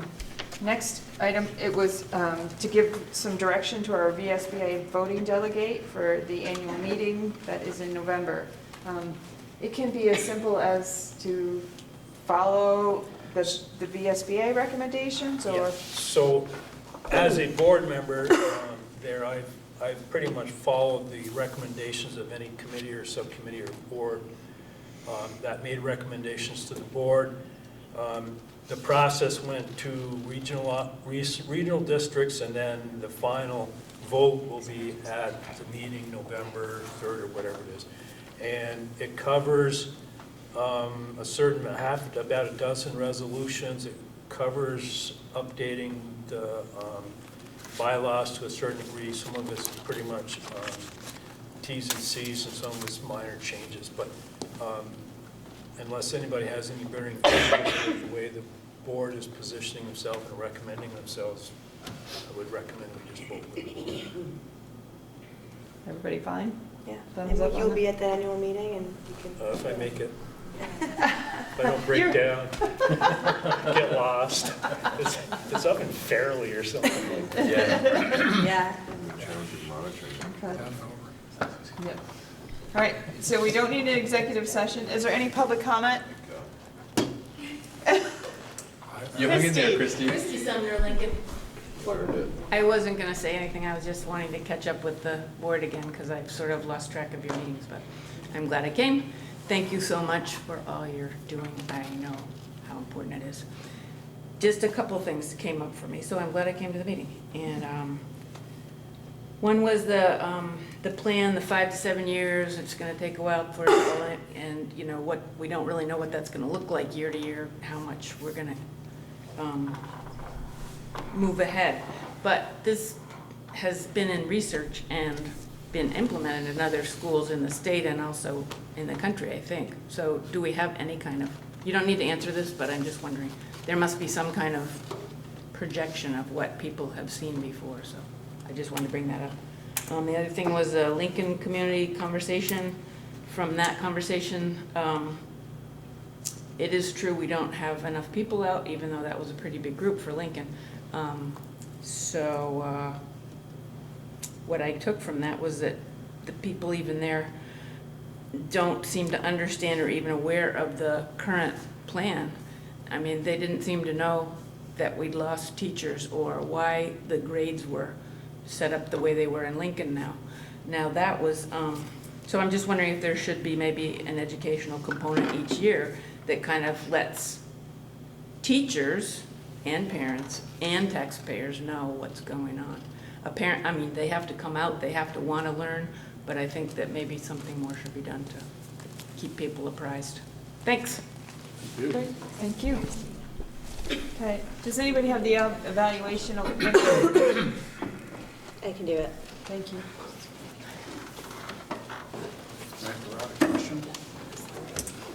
What is the level of engagement of all board members? High, low, comments? Hi, very inquisitive. Oh.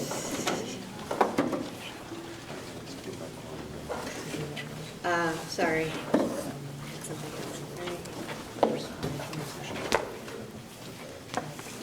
Was the agenda followed? Yes, no comments?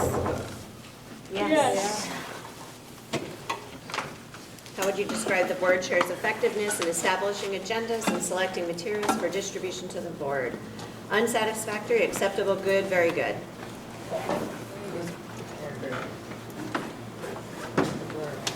How would you describe the chair's effectiveness in fostering a professional culture of the board regarding board climate, full participation of all board members, and ongoing board training?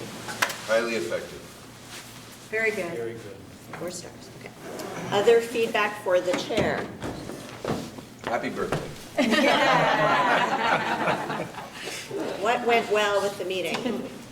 It was cake. Right? Tell Otto we missed it. Take a cookie home to Otto. What suggestions do you have for ways to improve future meetings? More cake. We had to do a lot. Yeah, we need more time. Okay. Done. Okay, so I want to shorten up those evaluation questions to make them more consistent with the other questions. Does anybody have any problem with that? Because it's No. going to involve creating a new survey, so next month I have to do the board chair report, and so I thought I would wait till that time to switch, because it will gather new data, and I'll have to stop that survey, so I just wanted to let you know it was coming ahead of time. I'm going to just reword the questions so they're yes, no, or comments, so that, okay? Great. All right, is there a motion to adjourn? So moved. Second. Andrea. Sarah. All right, all those in favor of adjourning at 9:27, I'm sorry we're late, please say aye. Aye. Negotiation.